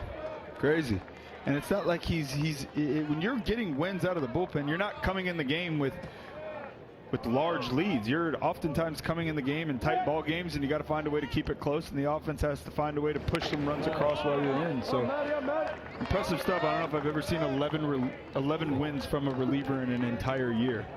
Crazy stuff. Scott Forbes said he and the coaches recently were looking up the records as far as just North Carolina wins records go. That was part of the chatter and the fodder in the coaches' offices in Chapel Hill. And they were marveling at the days when guys would just routinely throw complete games, so starting pitchers were getting decisions no matter what. Yeah, those days are long gone. Doesn't look like it's coming back either. Long gone. Yeah, no, not a return. 2-1 on Josh Hogue. I miss it. Yeah, seeing horses going deep. Oh yeah. 2-1. Hogue laces it into right center field. This goes all the way to the wall. And Josh Hogue has a 2-out double and represents the go-ahead run in the 8th. Yeah, great time to move Josh Hogue to that 3rd spot.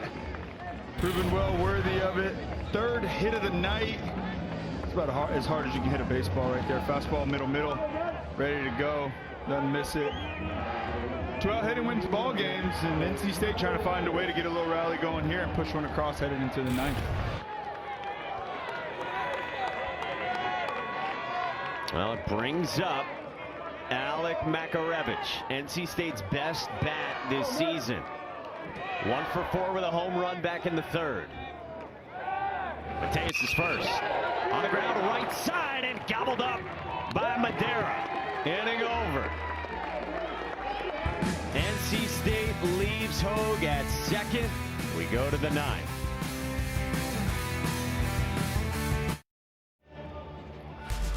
In front of an awesome crowd at the Doak in Raleigh for the 316th all-time meeting between North Carolina and NC State. We hit the 9th, tied at 8. Carolina's cracked 5 home runs. NC State has 4 2-out RBIs.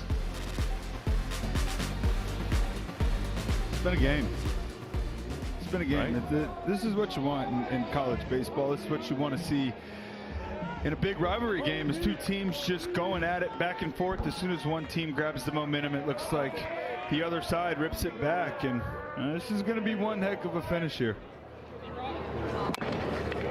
Luke Stevenson leads off for the Heels in the road half of the 9th inning against Derek Smith, who came on in the 8th, gave up the sac fly to Parks Harbor after what is now scored a double and an error when Anthony D'Onofrio led off for the Heels.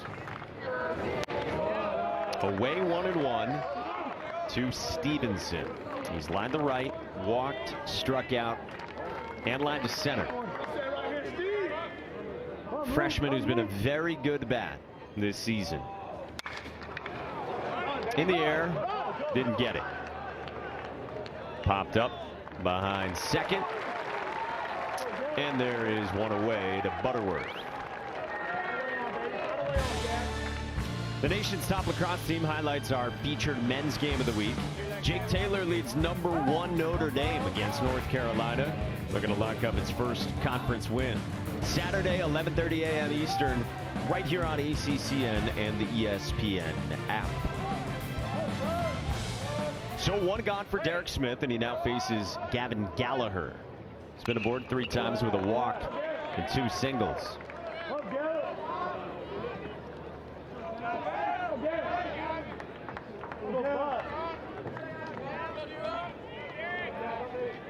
If you're just joining us, Scott Forbes put him back into the starting lineup here tonight. Chases the slider, 0-2. After they gave Gavin Gallagher a couple of games off, they felt like he'd hit a little bit of a wall, that his bat speed had slowed down, and they wanted him to recover a bit physically. He's been a good bat for him all year. 0-2. Did he go? Yes, he did. Gallagher strikes out. There's 2 gone for Smith in the 9th. A heck of a pitch right there, and great pitch calling by Cozart behind home plate. Hey, he swings at an 0-1 breaking ball, about 2 feet off the plate and down. Why not? Go back to it again. And sitting at home, I look at that and I go, man, how do guys swing at that? And I did it all the time, and I try to process, well, how does something like that happen? There's just guys sometimes that, for whatever reason, you just don't pick the ball up. And Derek Smith's been on fire, has a little bit of a funky delivery. Definitely a guy that Gallagher wasn't picking up well. And nice job right there, exploiting that slider, using it down below the zone, and getting a big strikeout. Yeah, and you see it so far, a couple of them out of the zone, but still, the hitters clearly not able to pick it up. Baseball is so hard, Mikey, man. It's 3-0 though on 8-hitter Alex Madeira from Smith. He singled up the middle in the 4th. Run scoring single the opposite way in the 7th. 3-0. Madera takes a strike. We got back and forth in this game as well. NC State went up 2-1 in the bottom of the first. Carolina got 3 in the third. The Pack got 3 in the third. They scored 3 more in the 6th. And it's a walk to put Madera on, representing the go-ahead run here in the 9th inning with 2 outs for the Heels. Nice patient at bat there by Madera. Pitching coach's nightmare. 2 quick outs and a walk. Seems like it happens all the time. Derek Smith got a bear down right here. Got Colby Wilkerson up 9-hole. I want to flip this lineup over and get it to D'Onofrio. Wilkerson 1 for 4 out of the 9 spot. The senior shortstop known for his glove, but who has swung it a bit better this year. Had been in an 0 for 15 before he singled in the 4th inning the opposite way tonight.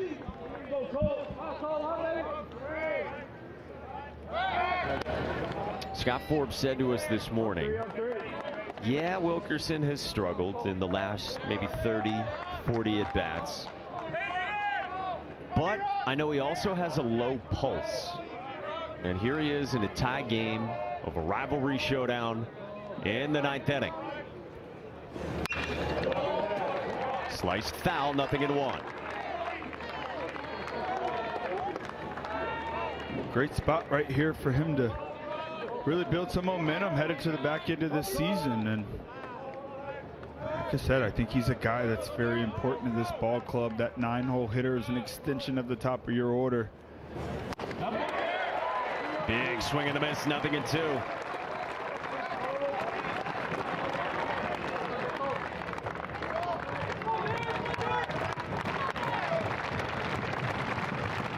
Smith trying to get out of the top of the 9th.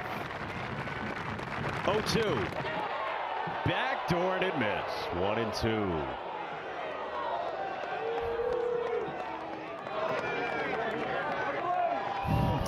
He thought it was a strike. I'm going to go out on a limb. Oh, man.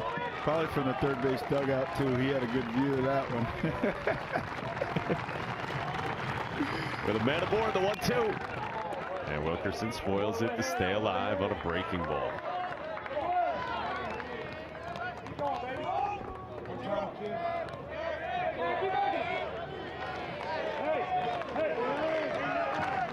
Wilkerson smarting as he fouled it off himself. He tries to settle back in.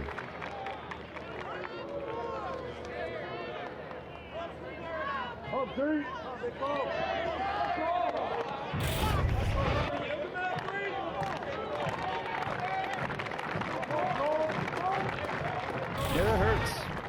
That pad only helps so much. He's back ready for the 1-2 and lays off. 93 away, 2-2 on Colby Wilkerson in the 9 spot.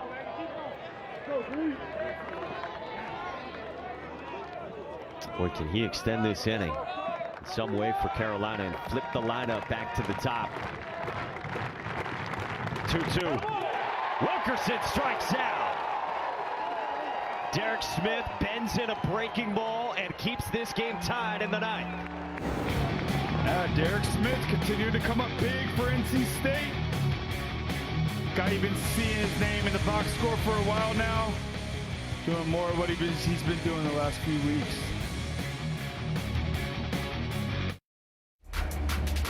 The Burley senior right-hander Matt Posted from Hampton, South Carolina at 6'4", 235 pounds. Trusted arm these last couple of seasons for North Carolina. Comes out here in an 8-8 game in the bottom of the 9th in Raleigh. Been a very important arm. Last 2 years out of the pen for North Carolina. Top 10 in the ACC with 4 saves. Fastball heavy, drives the fastball to the catcher's mask, gets a ton of swing and miss, and has a Bugs Bunny changeup out the hand that seems to stop midair.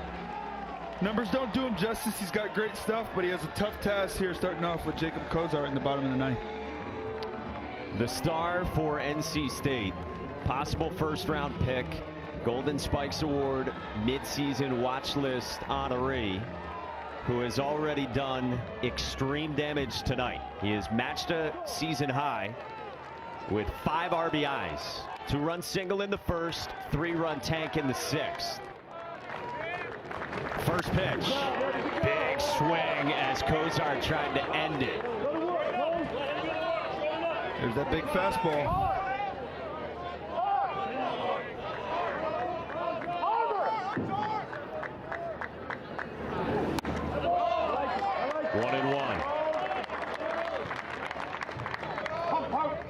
NC State has 5 walk-off wins this season, and that is tied for the most in the entire country.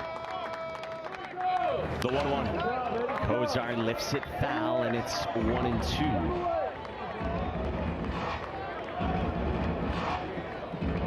All 5 of those walk-offs came in the month of March. It's 5 of their 16 home wins they've done in thrilling fashion. Poston's 1-2 is down. 2 balls and 2 strikes on Jacob Kozar.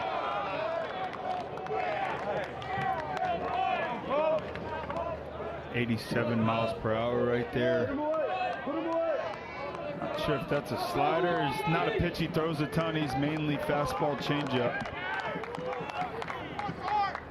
2-2. Kozar in the air, center field, and that's where Vance Honeycutt resides. 1 away.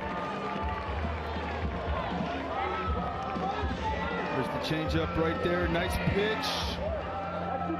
Goes to his bread and butter. Hit it anywhere but the center field on this ball club. I guess right field's been shut down by D'Onofrio tonight as well, but great start there for Poston. Who now faces the shortstop in the 6th spot, Brandon Butterworth. Strike 1, 94 knee high to Butterworth. He's grounded out 3 times and walked. Poston to the Western Carolina transfer. He's mired in a 2 for 23. But trying to start something for the Wolfpack in game 1 of this rivalry series.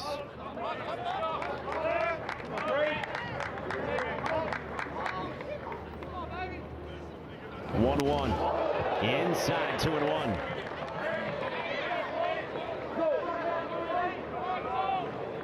Get those feet moving. Anytime you're in the box, you got to bounce your feet around. Take a second, reset.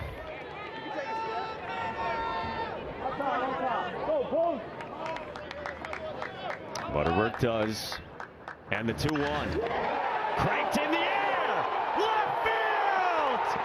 Good night!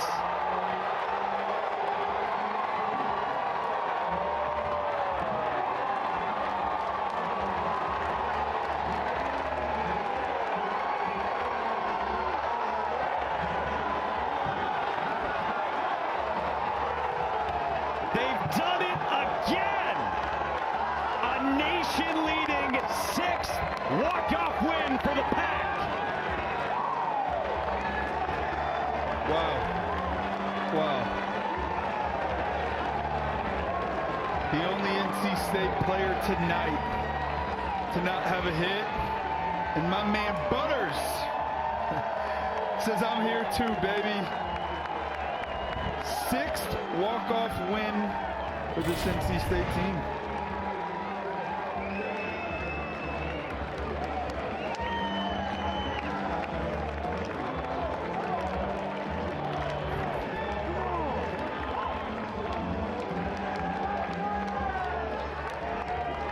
The 8th home run of the ball game combined, and only the 3rd of the season for 5'11" North Carolina native Brandon Butterworth, playing in this rivalry for the first time in his life. And he sends the lights out and puts the party on at the Doak in Raleigh. That's a huge win. That's a huge win for NC State right there. Matt Poston been great out of the pen for North Carolina all year long. They know, hey, he goes to his fastball a ton. He loves to drive it to the catcher's mask. Butterworth does a great job. He spoke about a 2 for 23, a little bit of a slump. I'd like to believe that can flip on a dime in a ball game like that. What a thriller tonight. This game lived up to it in every possible way. Rest of the series is over on ACC Network Extra, and a reminder that on Saturday here on ACC Network you can watch Louisville at Miami at 8 o'clock Eastern Time. For the new dad, Devin Travis, and our entire crew behind the scenes led by Josh Monk and Caleb Waters, Mike Monaco saying so long from Raleigh. Brandon Butterworth, he's your hero tonight.